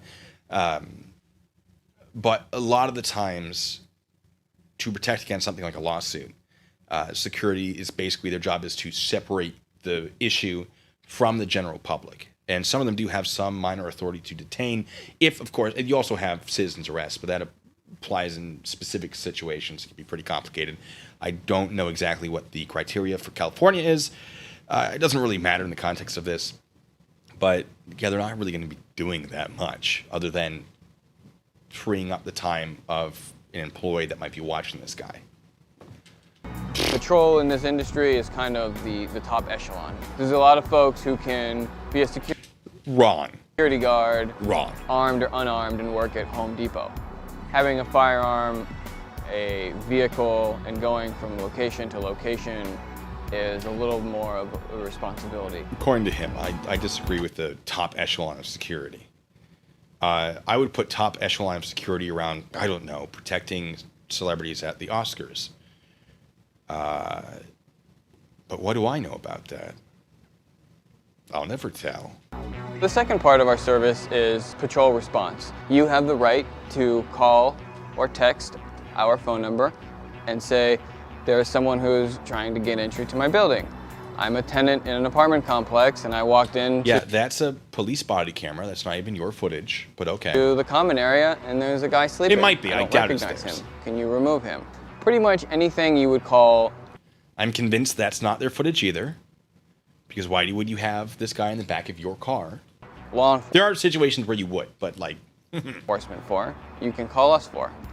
We have, U235. Where's my uwu? Come on, guy. Am I being neglected? Shame on you. dozens of cars that are all over the city of Los Angeles at any point in time. We've got equipment that is better than most agencies you'll see out there. Maybe. Oh, okay. I'm sorry. That's my... Turn it back on me. My bad. I missed the ubu. As you can see, we wear vests, just like other law enforcement agencies. On the vest, I have a taser. We have a body cam.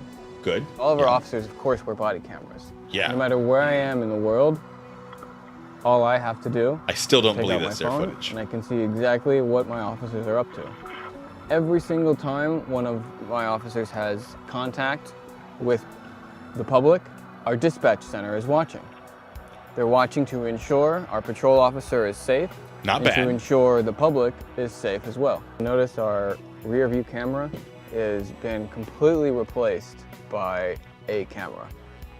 I think he means rear view mirror. Did he say rear view mirror or camera?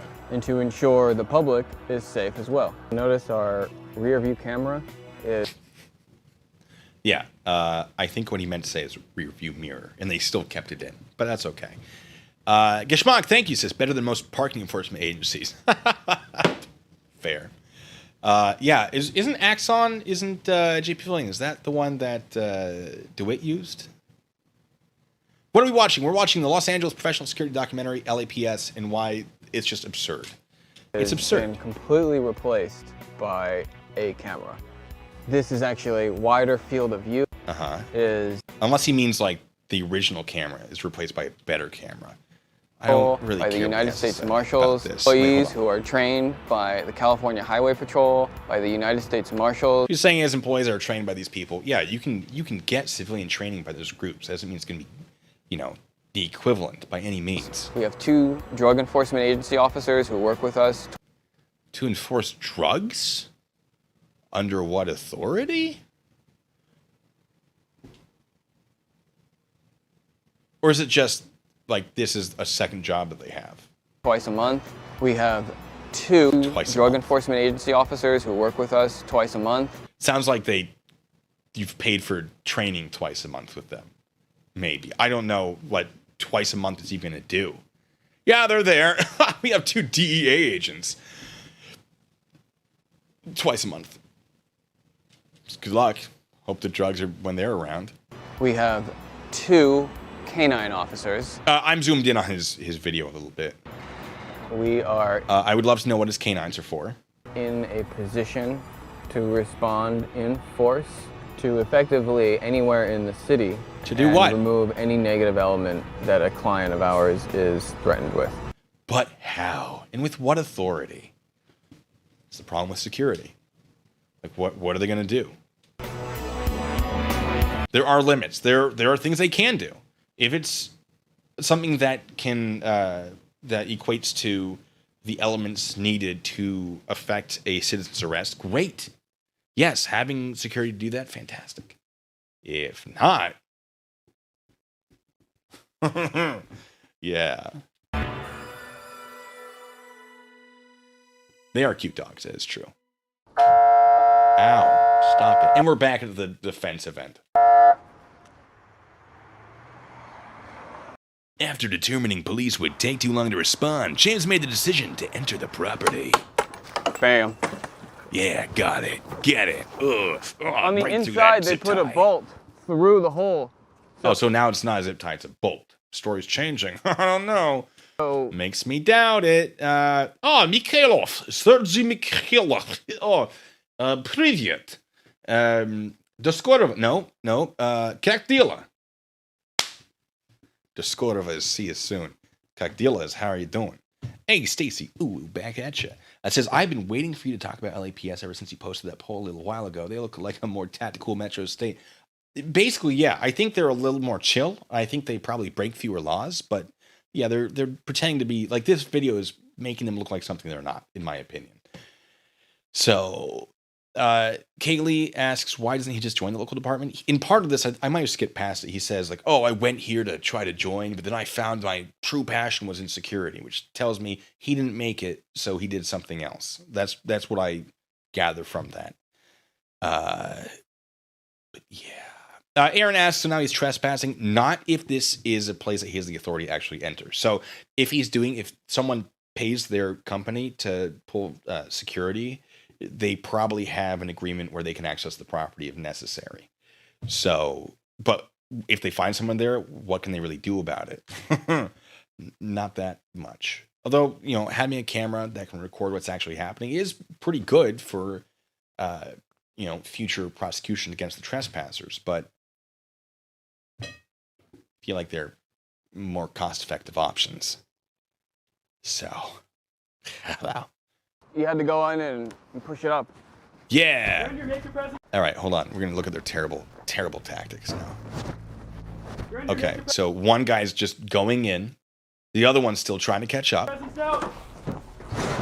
They don't have any equipment out. There's like, oh, yeah, they might be armed and dangerous, I guess.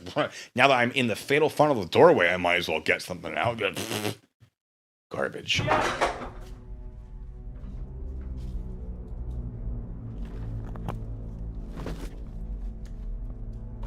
The building, previously a recording studio, is marked for demolition and is frequently targeted by trespassers.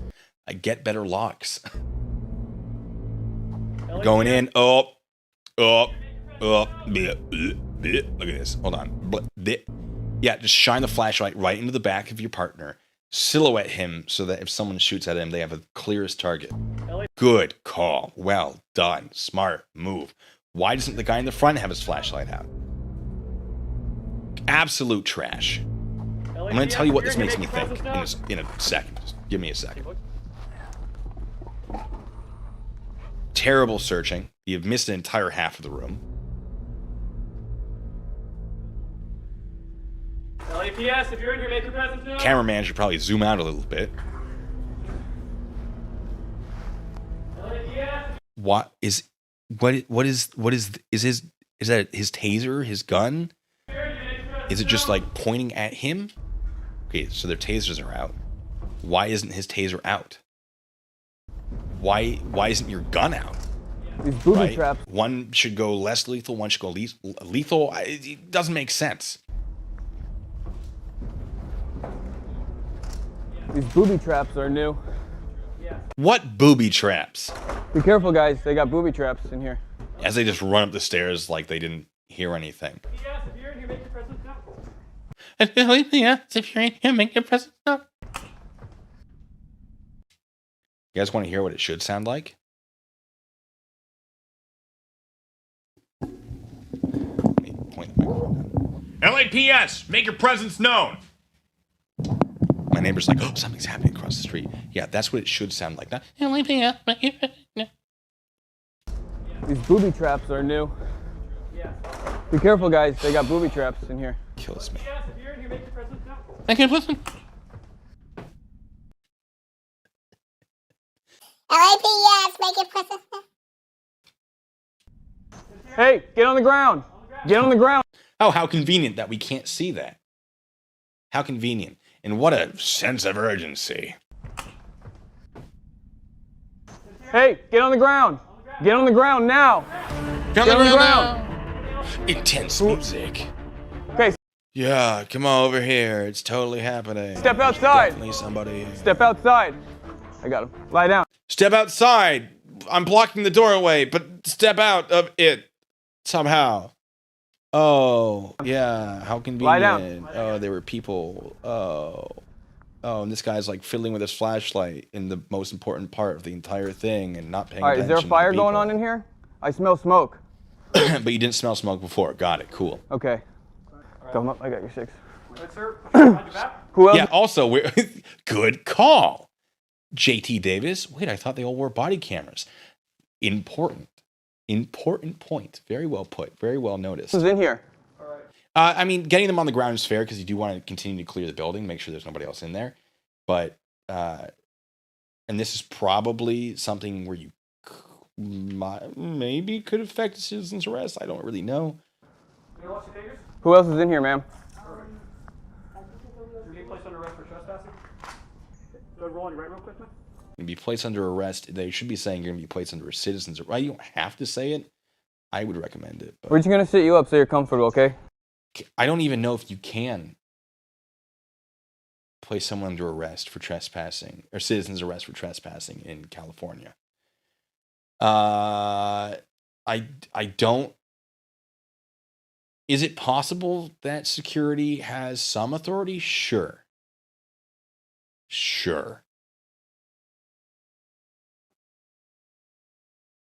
Do I think they have it? No. All right, Kermit voice. All right. LAPS to get on the ground. I couldn't help but notice that you guys are trespassing here. Unacceptable. I believe that is a crime. So we're going to have you lay face down. Yep, come out of the doorway that I'm blocking. And we're going to go keep searching. Yeah, we got a couple people detained at Taser Point. We put handcuffs on them. We're not. What do you mean we're not allowed to do that? Oh, that's not good. Well, we're going to get arrested by the actual police when they show up.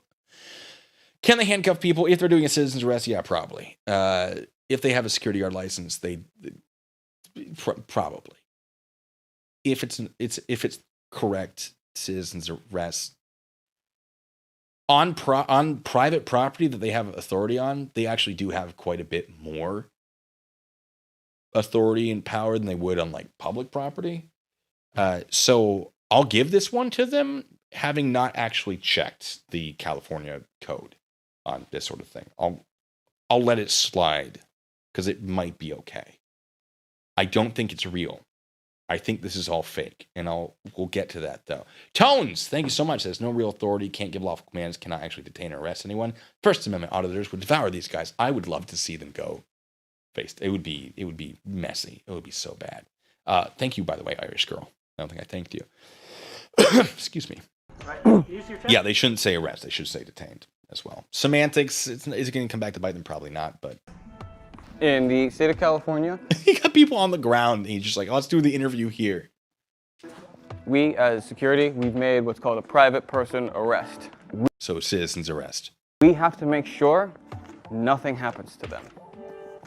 If something happens to them, it's 100% our fault. That's you guys pretty need an ambulance accurate. or anything? Okay. Bon Jovi, love it. Thank you. It says Canada loves you, Mr. Bacon. Never stop, never stopping. Thank you. I don't intend to. All right, guys. So Can they cuff? I'm gonna say yes on this one. I'm going to say yes as a temporary detention until police arrive. here's what's going to happen. As my partner already indicated, you both are both under arrest for... You both are under arrest. Okay. All right, guys. So here's what's going to happen. As my partner already indicated, you both are both under arrest. So I don't think this is real, and he's still messing it up. And maybe it's real. I sincerely doubt it. But For criminal trespassing, fine. 602. So right now, we're going to have you guys stand up. We're going to help you out to our patrol car. We're going to put you in the back, and the police will be here. Yep, they should be able to, as part of a detention, sure. Hold them in a back. patrol car. And the police will be here. In a lawful, legitimate citizen's arrest. Or private person arrest. I was born in Marietta, Georgia. Oh, this is the Growing part. up in Marietta, it's a very suburban environment. I was finishing up high school. Couldn't make I it there. was looking into law enforcement as a So went career. to California. But I kept noticing out in Marietta, it's the good old boy system, if anyone's familiar with that. And Kan asks if they can cuff, but they resist. Are they charged with resisting? That would depend on California law quite a bit on how that's written. I am going to say, guess no.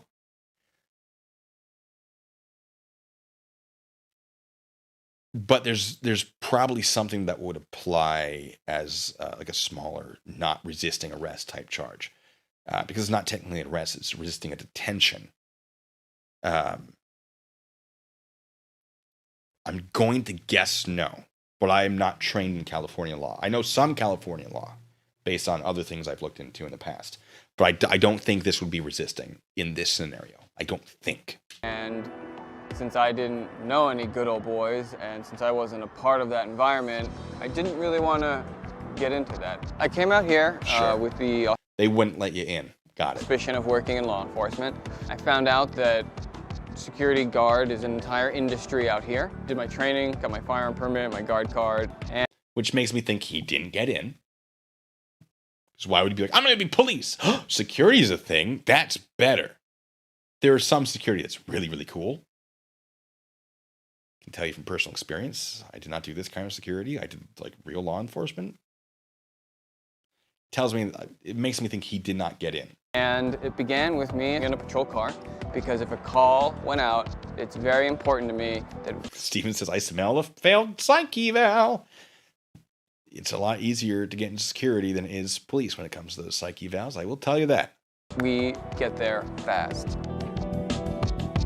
What? Hello, baby. Are you, am I ignoring? What's... Oh, you just Googled it. Googled what? They can in California. Okay. Something that I noticed early on was that if we placed a call to the Los Angeles Police Department for backup, and see, right now, the LAPD is still not here.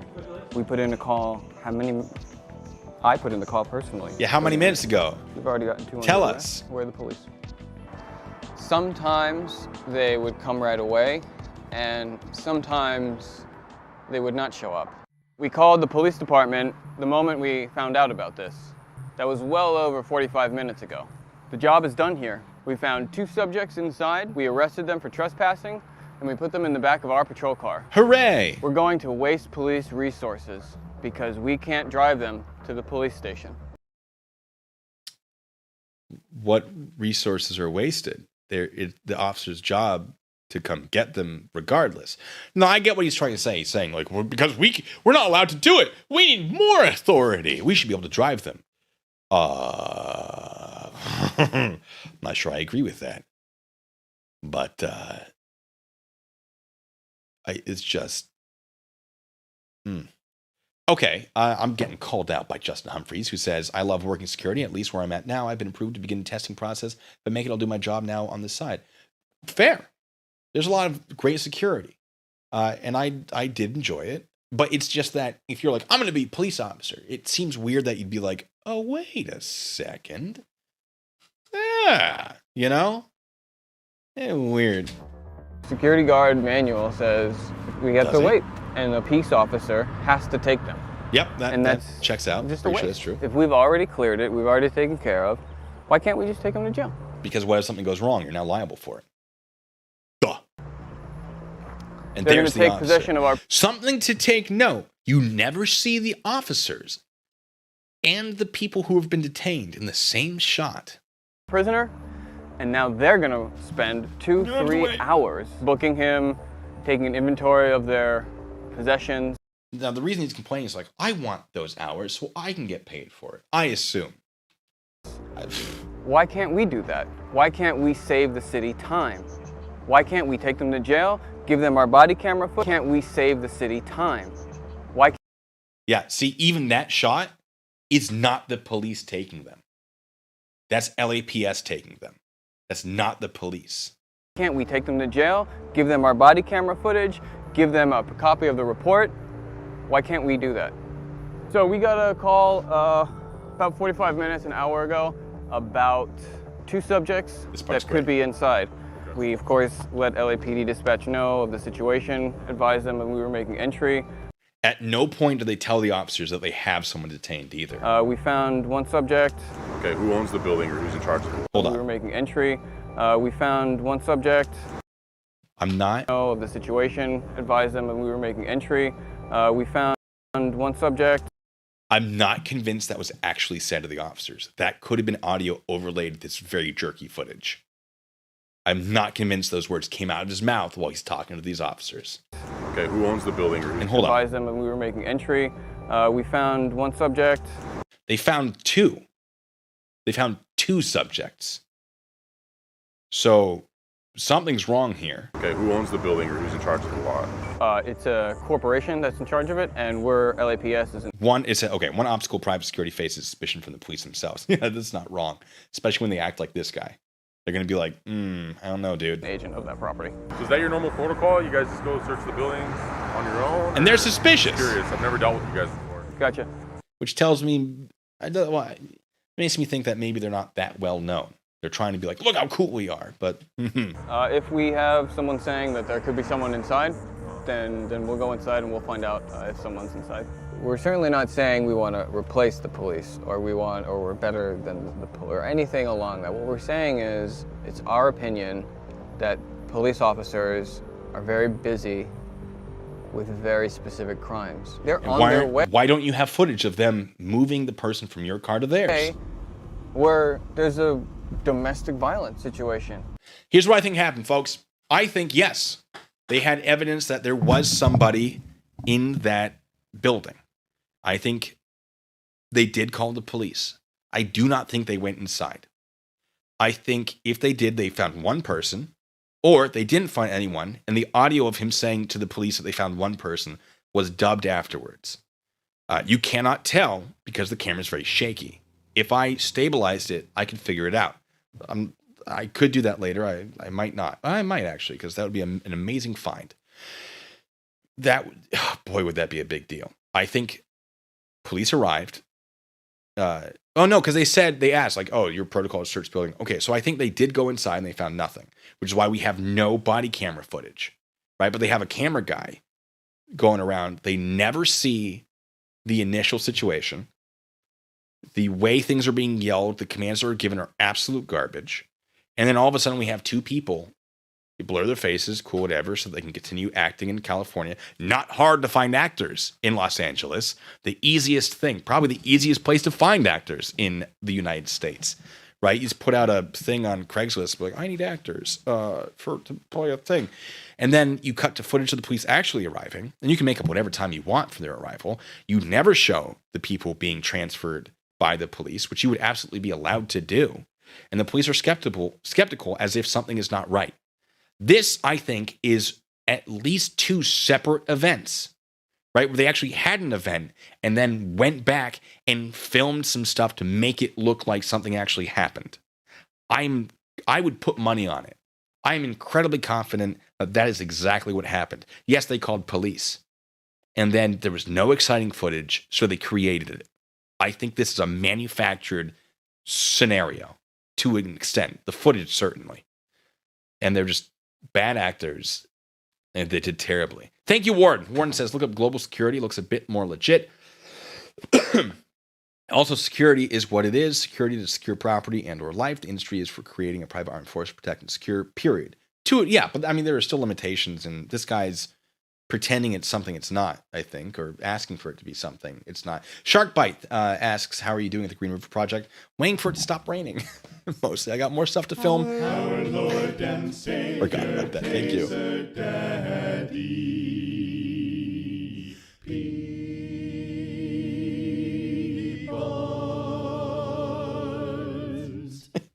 Yeah, I'm waiting for it to stop raining, and then we're going to keep going with that. It's slow going, that, just scheduling and whatnot, and then, the winter. They might not be police. They could be actors too. I doubt it. Like, actually portraying police in a situation where it's supposed to be believed to be accurate, like in LA. Oof. And if they were pretending to be police, they could have filmed all sorts of great stuff where they actually show them interacting with the supposed detained people. I think those police are real. I think those are real police. Let me check their uniform, actually. About 2 footage. We really see. They're going to spend 2-3 hours booking. We do that. Car. Take care of inventory of their time. Report minutes an hour ago about. I don't know the area. I don't know if that car. Who owns the building? In charge of the lot. It's a corporation that's in charge of it, and I think it would just be easier to get the real police to arrive to a situation than film the stuff afterwards. I mean, I could check the shadows. We could check the parked cars if we really wanted to determine if these are two different times. I might do that later. That would be great. Joshua, thank you. Says, Happy Glenn getting arrested day. Excuse me, I almost put it in again, but that's not there. Yes, Happy Glenn getting arrested day. He just can't stop doing it. Like, you'd think that when you're out on bail for a different charge, you'd stop being stupid. But here we go. Geshmak says, I live in LA. It's definitely LAPD. Good. All right. Good. We figured it out. I just didn't recognize that. It says police in the car. I didn't recognize the symbols. On your own, or just curious? I've never dealt with you guys before. gotcha. If we have someone saying that they're cleaning on their vein, and then they have they're talking about homeless people, and they go interact with the homeless person. Maybe they don't really do anything. Hold on. What are you doing today? Man, don't talk to that fucking idiot, man. What's your business here? None of your fucking business. Oh, none of my fucking business. And then, it just cuts away because he can't do anything. They're tremendously frightened. They're paying a private security.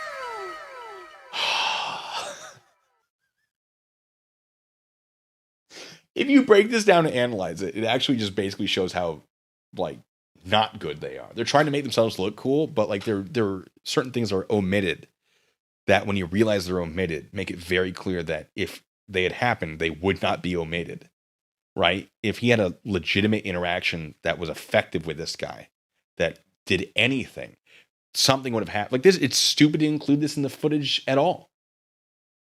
Right? If I wanted to interact with homeless people, I'd have a bunch of quick cuts like, hey, how are you doing, sir? Do you mind if I ask you what you're doing here? Cut to the next person. Hey, how are you doing, sir? Cut to the next. Hey, how are you doing? Like, we're interacting with the homeless. I wouldn't show the guy just standing there like, you got me. No, it would be like, look, boom, boom, boom, boom, boom. Footage. Like, oh my God, I'm going to make a fake. I'm going to film a fake this. And it's going to be better. I'm probably not going to do that. It's tempting, though. Arash, thank you so much. Says this is our version of Metro State.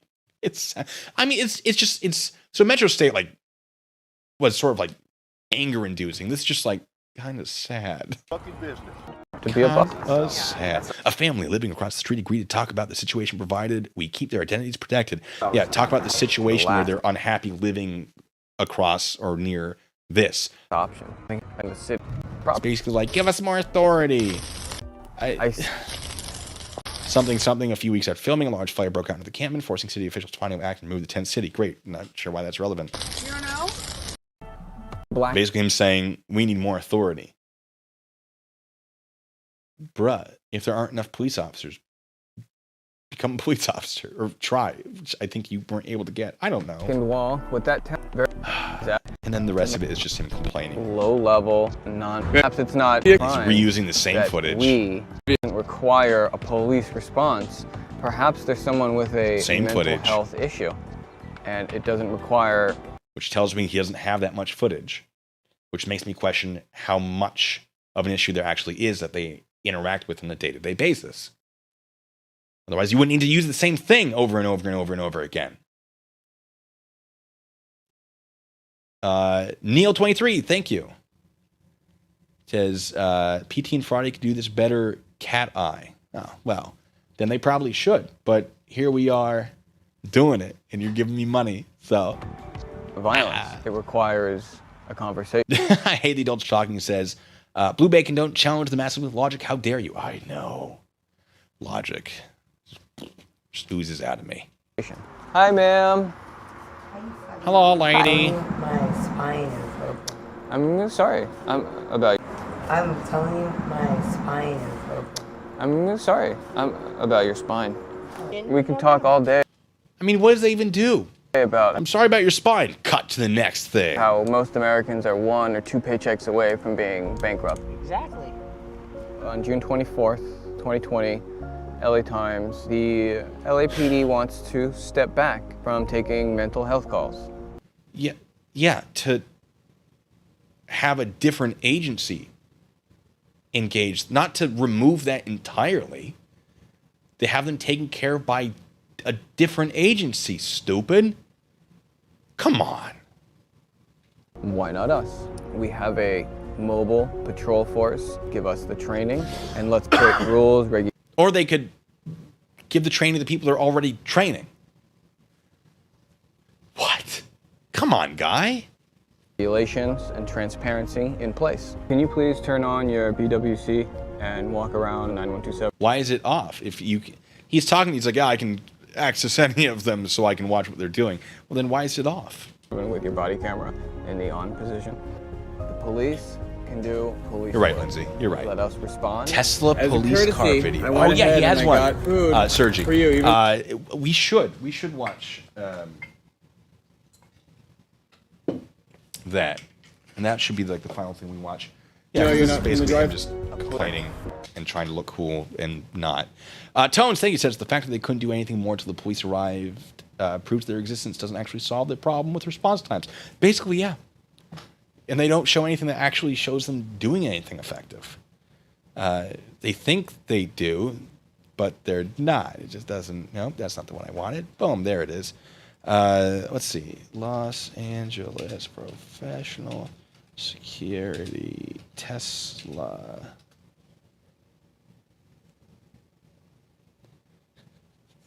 The future of law enforcement. Tesla. My name is James Kaspari. I'm the founder and CEO of Los Angeles Professional Security, or LAPD. Cool. Like transitioning, the power, Oh yeah, so he's using footage of old police cars. Cool, neat. the good for you. V8, the sound it made, that feeling. This was a tremendous vehicle for well over intercept. With Yeah, it was a good equipment, vehicle. Our war bags, our canine, our War partners. bags. Come on, guy. But War today, bags. I'm going to show you what I believe is the next step for law enforcement. Tesla. But why? Tell me why it's the next step. How much do you think you paid for that footage? The next generation of law enforcement is here.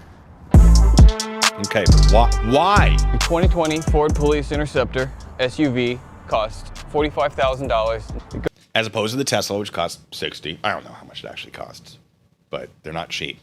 Haley Delta talking. I think it says, OMG, exactly. Let's help other agencies, or let's let other agencies with other training in other fields. Excuse me. Oh, I love talking. It's getting me all dry on the throat. Let's let other agencies with other training in other fields help. It's not making the police go away. Yeah, it's nuts. Sorry, I bungled that sincerely, but I appreciate it, and I agree. Irish Girl, thank you so much, says, I'm in Carolina, California. The political geeks think social services should handle mental health calls. SS is not trained or equipped. So there's been a lot of pilot programs around, or I say a few pilot programs around the country where social services are being given more training or they're working alongside the police, and I love the idea of it. We've talked about it on this channel before, but they can't deal with it at the capacity they're at right now. Absolutely not. They need more. But I do love the idea of having, because like for us, we had an on-call drug recognition expert, DRE. I know a lot of departments have that sort of thing. Why would it be wrong to have an on-call mental crisis expert? I think that's a great idea and should be implemented as much as possible. Geshmak, thank you, says, LAPS is tiny. In LA, there are really only 3 major armed patrol companies. ADT, ACS, and SSA. ADT and ACS are horrible. I've had some interactions with ADT back in the day. I was not impressed. I'm not saying the company, just who I interacted with was not impressive. Just like LAPS, the only decent armed response patrol firm is SSA, which is staffed by retired LAPD officers. Keep that in mind. I can't confirm that, but I can't refute it either. But, oh, you have one there, and we've had 4 assaulted. It's not working. Yeah, which is why I want them to be mobilized alongside the police. I think that's the better option, but it's a whole. Goes 0 to 60 in 5.8 seconds. Which is not necessarily something you absolutely need. I mean, you need some good acceleration. 5.6 seconds. Why are you going 0? I mean, that's not that important, honestly. As someone who's engaged in some high-speed stuff, nothing too crazy, but I've taken the training.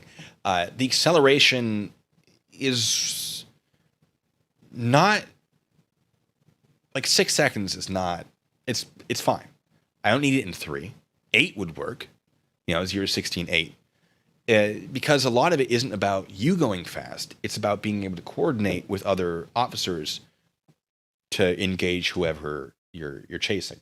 A lot of my training is more dodging at high speeds as opposed to accelerating very quickly.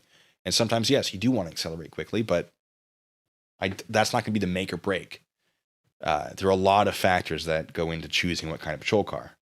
And cost The being one of 2020 them. hybrid version has a fuel tank range of approximately 437 miles. This is a good Anything amount. built prior to 2020 is 41% fuel efficient, according to CNET, which is about 218 miles. The Tesla is more expensive. It costs $50,000. Sorry, It goes 0 to 60 in forgot to 2.9 change that over for seconds. you guys. It has a range of 325 miles, Of course, you only want to charge it to about 80% capacity, which is about 260 miles. You're probably not going to go that far in a single patrol day, but it also takes longer to charge than it does to fuel a regular vehicle, which might be important. Average shift, someone in law enforcement will drive approximately anywhere between 100 and 120 miles per shift. With a 80% charged battery, this will last us approximately 240 miles. 2 shifts plus a little extra room. With the Model Y, we'll never have to replace the transmission. All you purchasers out there for big agencies know how the officers treat the transmission. What do you mean how they're automatic? What do you mean how they treat the... All you purchasers out there for big agencies know how the officers treat the transmission. I don't think that statement makes sense. I think a lot of what you're saying doesn't actually make sense. How's the room in the back? Can you put someone in the back? Is there enough room? Can you put a cage in there? Can you put the radios, the electronics can get in the way? Can it power the lights effectively? Is that going to be a problem with batteries, the sirens, all this stuff? Can it handle the extra weight? Can it deal with all that stuff? There are so many factors that I think this guy just doesn't know about. There are certain cars that you would use, like there are cars that you use on the highway. I think like Subarus in some countries are pretty popular. Some areas are pretty popular because they handle very well, or the ones that they use are, I know in Europe, they have vehicles that are literally designed to catch up to supercars, like on the Autobahn, for example.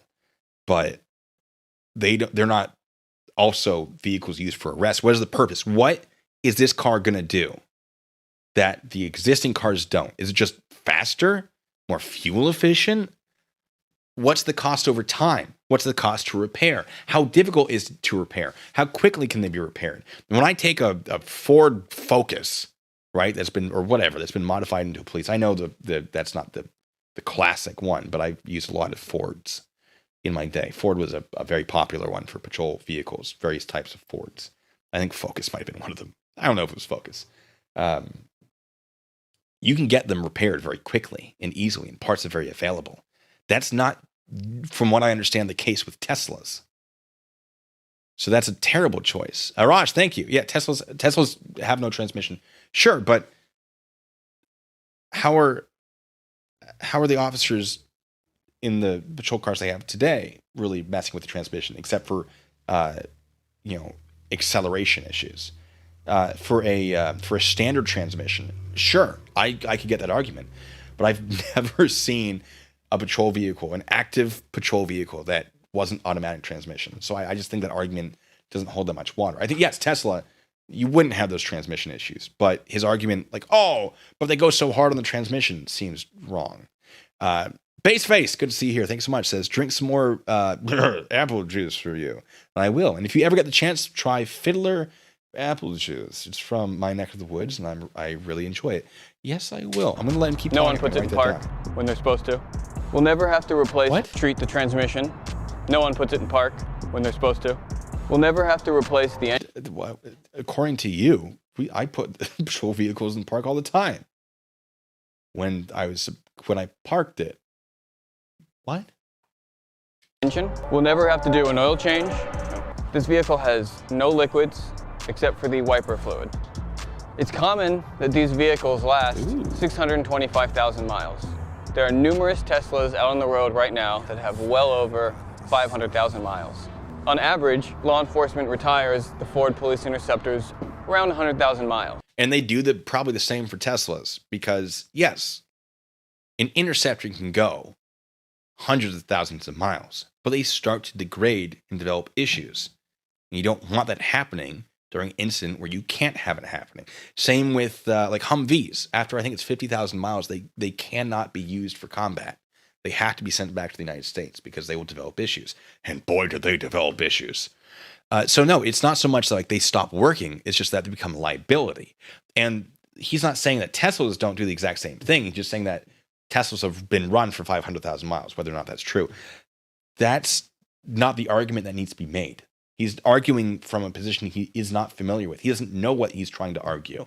Anyone who's on like a committee or a board or whatever for actually choosing the vehicle is going to know what needs to be known. And they're going to look at this and identify as like, no, absolutely not. Therefore, this will last 6 times longer. Again, not necessarily true. These vehicles require fuel. With a Tesla, we have solar panels on the roof. Of the Tesla, but is that going to charge it fully? How much is that really going to do for you? Yes, it might do some, but you're probably still going to need to plug it in at some point. The solar panel charges into a battery bank, and that battery bank we use to fuel our vehicle. As you can see, I'm wearing an external vest, firearm on my thigh, ass, flashlight, radio. Why is that relevant? Why is that relevant to the car? What's on your vest? Yards. JP Vane said there are no solar panels on any Tesla. I think he just thinks that is a solar panel. I couldn't say. I don't have a Tesla. Into a battery bank, and that battery it feels bank like a Tesla commercial, yeah. To fuel our vehicle. Ass, flashlight, radio. He said ASP. ASP. Firearm on my thigh, ass, flashlight. I'm not sure he did, actually. MSCB asks, can that Tesla push another car out of traffic? A great question. Can you mount it? Because it has the sensors in the front. Can you mount a bull bar on it? Another great question. Cat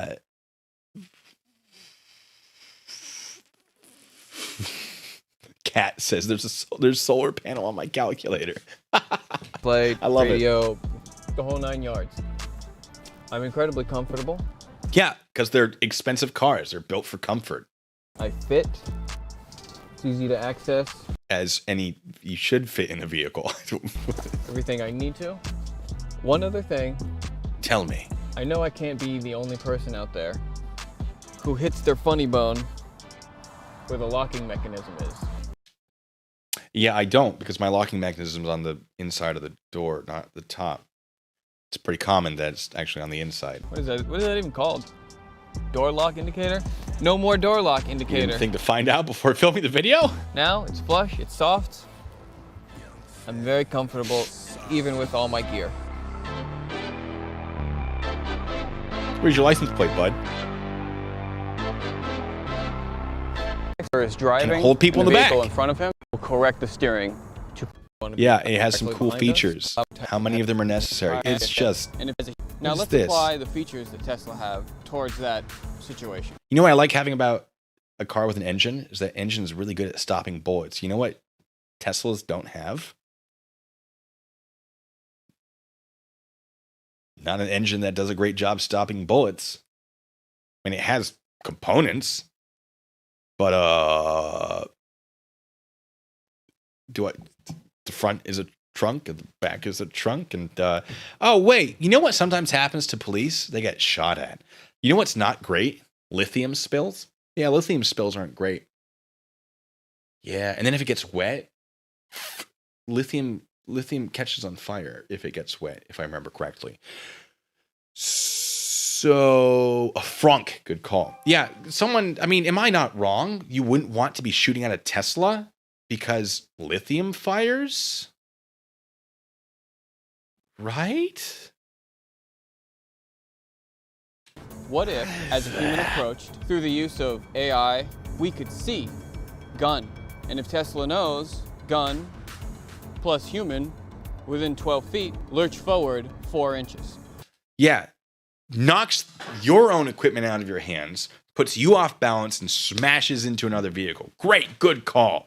Hey, no. I think if the AI gets it wrong, if it's like, I think that's a gun, and it's just someone eating a pear, that's a throwback, New York. And then, oh, God, oh, I've just hit a pedestrian, right? Like, what a stupid thought. That 4 inches could have been the difference between getting hit and not getting hit.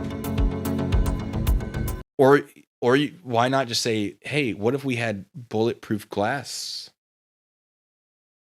in our vehicles instead?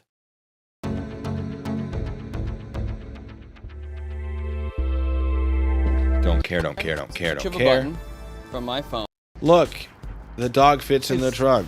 An incredibly spacious trunk. It sounds better. More than enough room. Yeah, probably cool. A lot of vehicles with hatchbacks have a lot of room. That's kind of their selling point. In the trunk area with a partition. Then we could, of course, have a prisoner partition. So just Could you? Is there enough room? Did you check how comfortable it is back there? like the I just, I clearly can't even. going I safe. can't. Even, Fourth, I we can't. cornered them and went 3. Sergi, fair, but I think he's saying that it should because it has cameras and it has a computer, as do technically all cars basically now. But it has a computer that could do that. Like, yeah, in your sci-fi world, maybe. Like, good luck actually implementing that. 3 blocks around the corner. Exactly. I'm not saying it couldn't be implemented, but like, what if it's wrong? And now your car is just lurching you all around. To This put a guy. light He just talks about things I don't think he understands. bar on top. Due to the fact that there's a curvature and just where the metal would meet with the glass, there's a Oh, you're not going to talk about the solar panel allegedly blocks? chance on a physical level it might not be possible. Or so you now have a gun detecting AI, but you can't figure out how to bend a piece of metal? Are you serious? You're talking about all these cool things are be custom fitted to that, but not a light bar. If that's the case, we'll be installing internal. I just can't. I can't. It's just, it kills me. I'm done. But I got to end the stream, guys. What are your final thoughts? What are the last things? There we go. What we got? I squeak my chair around. The spoon is not a spoon. Jay Pavilion, but I'm ending. We got one of these days. We're getting you in. Are you still on my Discord? Because we'll set something up. I'll bring you in. Geshmak, thank you. Says, remember I told you that Mr. Kaspari is slow. Yeah, I was not impressed. I was not. If he was like, invest in my company, he like said those things to me, I would turn around and walk away laughing. I'm not saying Teslas are a bad car. I'm just saying that for the purposes he wants it for, I do not believe it would be a good car. Oh, you sent me a tag on the dish. I missed it. Curses. We're going to figure it out. We're going to do it. What's this? Oh, okay. No, I know what that is. TC, thank you. It says, if you were forced to depend on one of them for your own protection, would you hire Dale, LAPS guy, Jeremy, or Daywalk and Texas Ranger? Daywalk and Texas Ranger is out. I would hire, honestly, LAPS guy, because although I think he doesn't know what he's trying to talk about, he has the right equipment. And I feel like I could give him instructions. I could train him. I think Dale is too far gone. I think Jeremy's too much of a Jeremy. Honestly, I think of all of them, LAPS would be my choice. But I would put him through a pro. I would train him. But I think he's the most trainable. I think all of them would be garbage. But I think LAPS guy is the most trainable.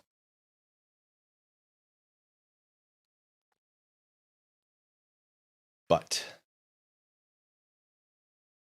yeah, Decon, all these folks probably need to get into law enforcement, says Decon. Or just shut it before they get themselves or anyone else hurt. Those are my final thoughts. Yeah, they're speaking from a position they're speaking very confidently about something that I think they themselves have not experienced and don't know about. I've been in situations where I've tested and tried a lot of these things.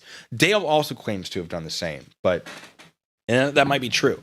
But based on some of the things he teaches, I think that he exaggerates some of his claims, or he implies stuff that, like Jeremy implies things. He doesn't necessarily state things that are not true. He does, but a lot of what he does is he implies and lets you come to your own conclusions, and then he does not correct you, which is I've used that technique in law enforcement when it came to interviews and interrogation.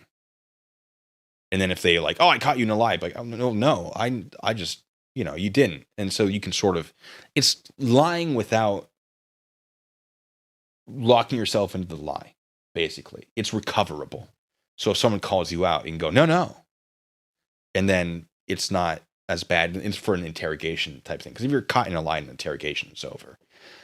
But also, as an interrogator, former expert, when people do it, it leaps right out at me. Like when you're trying to when you're giving an answer and trying not to incriminate yourself, and you're lying, it becomes very clear. People change the way they phrase a sentence or an answer. And it's a whole thing. But yeah, I think LAPS guy would be my choice. But I would not actually trust him to be any good until after I put him through my own personal training program that I would develop for it. Also, Jassa, yes, get a lawyer before interrogation. You don't even need a lawyer. Just say, I'm not going to. No. Don't talk. There are some situations where talking is better. But they are very, very they are unique to themselves. There's very, very limited situations where that is true. I just say there are times I will give you that. However, in most cases, and by the way, it's usually only really good for short term and then doesn't really affect long term. Whereas being silent might be negative short term, but be better long term. It's a whole thing. That's an entire topic. But yes, don't answer questions and do ask for a lawyer, but you don't actually need one. If you say, I don't want to talk, they can often reapproach you, 5 minutes later. If you say, I want a lawyer, there's probably going to be at least 24 to 48 hours before they can reapproach. Sometimes it'll be as long as 2 weeks before they can reapproach. It depends on the state, the jurisdiction, etc. So asking for a lawyer is technically more effective. Saying I don't want to talk isn't going to do that much for you. Saying I want a lawyer will stop the questioning, or it should stop the questioning. But you have to, it is best to explicitly state that. Whether or not you get one, fine. But they basically have to give you the opportunity to talk to one before they reapproach. So. But Decon, yes, as soon as you say, I want a lawyer, we are done for me. Exactly, yeah. If you say, I want a lawyer, I say, okay, sign right here, and I'm gone. And then we'll move on with the process. The questions stop. But, yeah. It's a whole thing. Anyway, I gotta get out of here. But you guys have been delightful. We're gonna do more of this. We're gonna talk more about Detroit threat management. We definitely gonna do a stream where we talk about Patty Mayo. And I am still waiting for one bit of paperwork before we start talking about Bone Tactical. But there's some of his stuff that I think would be fun to do a stream on. So we're going to do that. Thank you guys so much for showing up, being a part of it, donating, participating. You guys keep this going. I love doing the live streams. I love interacting with you live because you never know what's going to happen. Well, you go a tangent. I love my tangents. You know how much I love my tangents. It gives me an excuse to drink my apple juice. So, oh yeah, no, we got to do a murder mystery. It's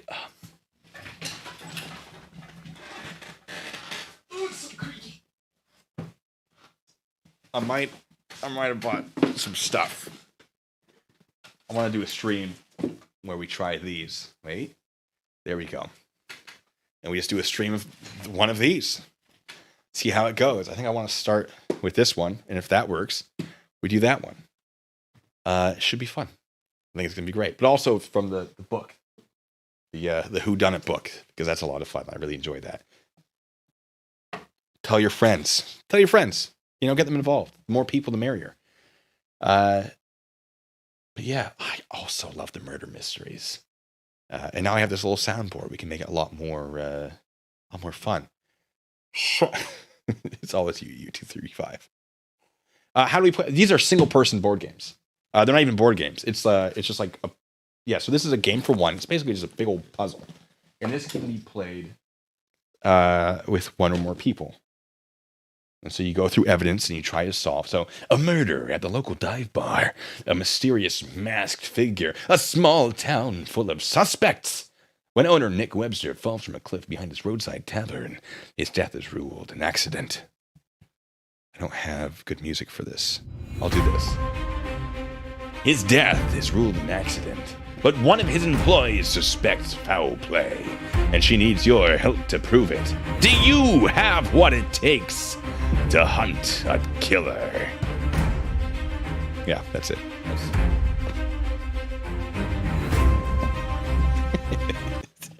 Oh, I love it.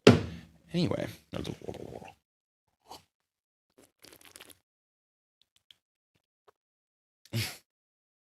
That is some cost-effective apple juice.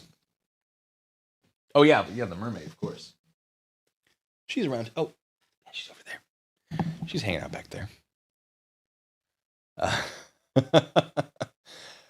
Bored. I thought we were gonna be real murderers. No, yeah, I'll pay someone to murder me on a stream later. That'll be $1,000 donation goal. Just JP Pavilion, yeah, I'm gonna have to get you in on one of these for sure. And then you're gonna be like, Blue, why are you so stupid? You're so bad. I thought you were better than this. I'm like, I know. I'm just gonna cry the entire time.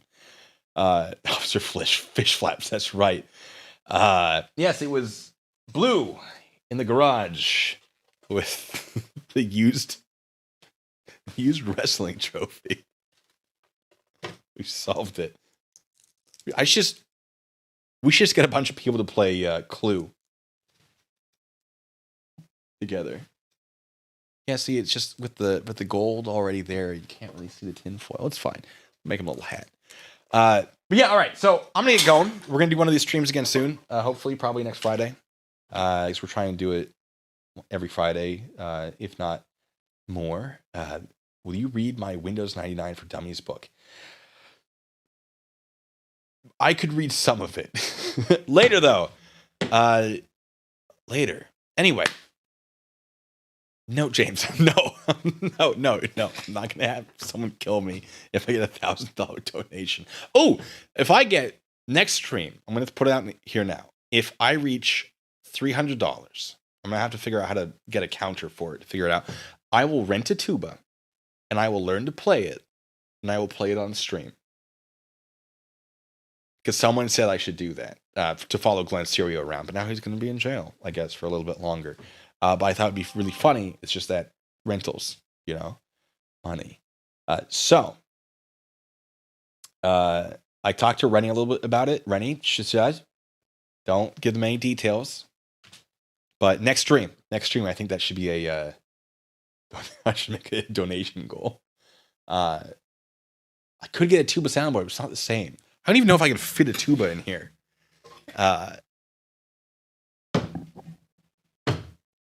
But no, you say goodbye. You say goodbye. It's true. I will do 300 before YouTube takes the cut. You're right. Base Face 300 will not get me a tuba, but it should get me a rental for small amount of time. Lindsay can play the tuba. Fantastic. The adults talking. Thank you for the tuba. I'll mark down $5 right now, but not right now. Not right now. I'll keep that one in mind though. If we're a few dollars short, I'll count it now. But Kaylee is not. I gotta go. You guys have been fantastic. I'm gonna do the whole freeze frame thing because there's a delay and I don't actually know how long it takes. And I will see all of you later. And until then, because I actually have an outro, little final bit of words that I say, and I didn't for whatever reason. Be good. Stay safe.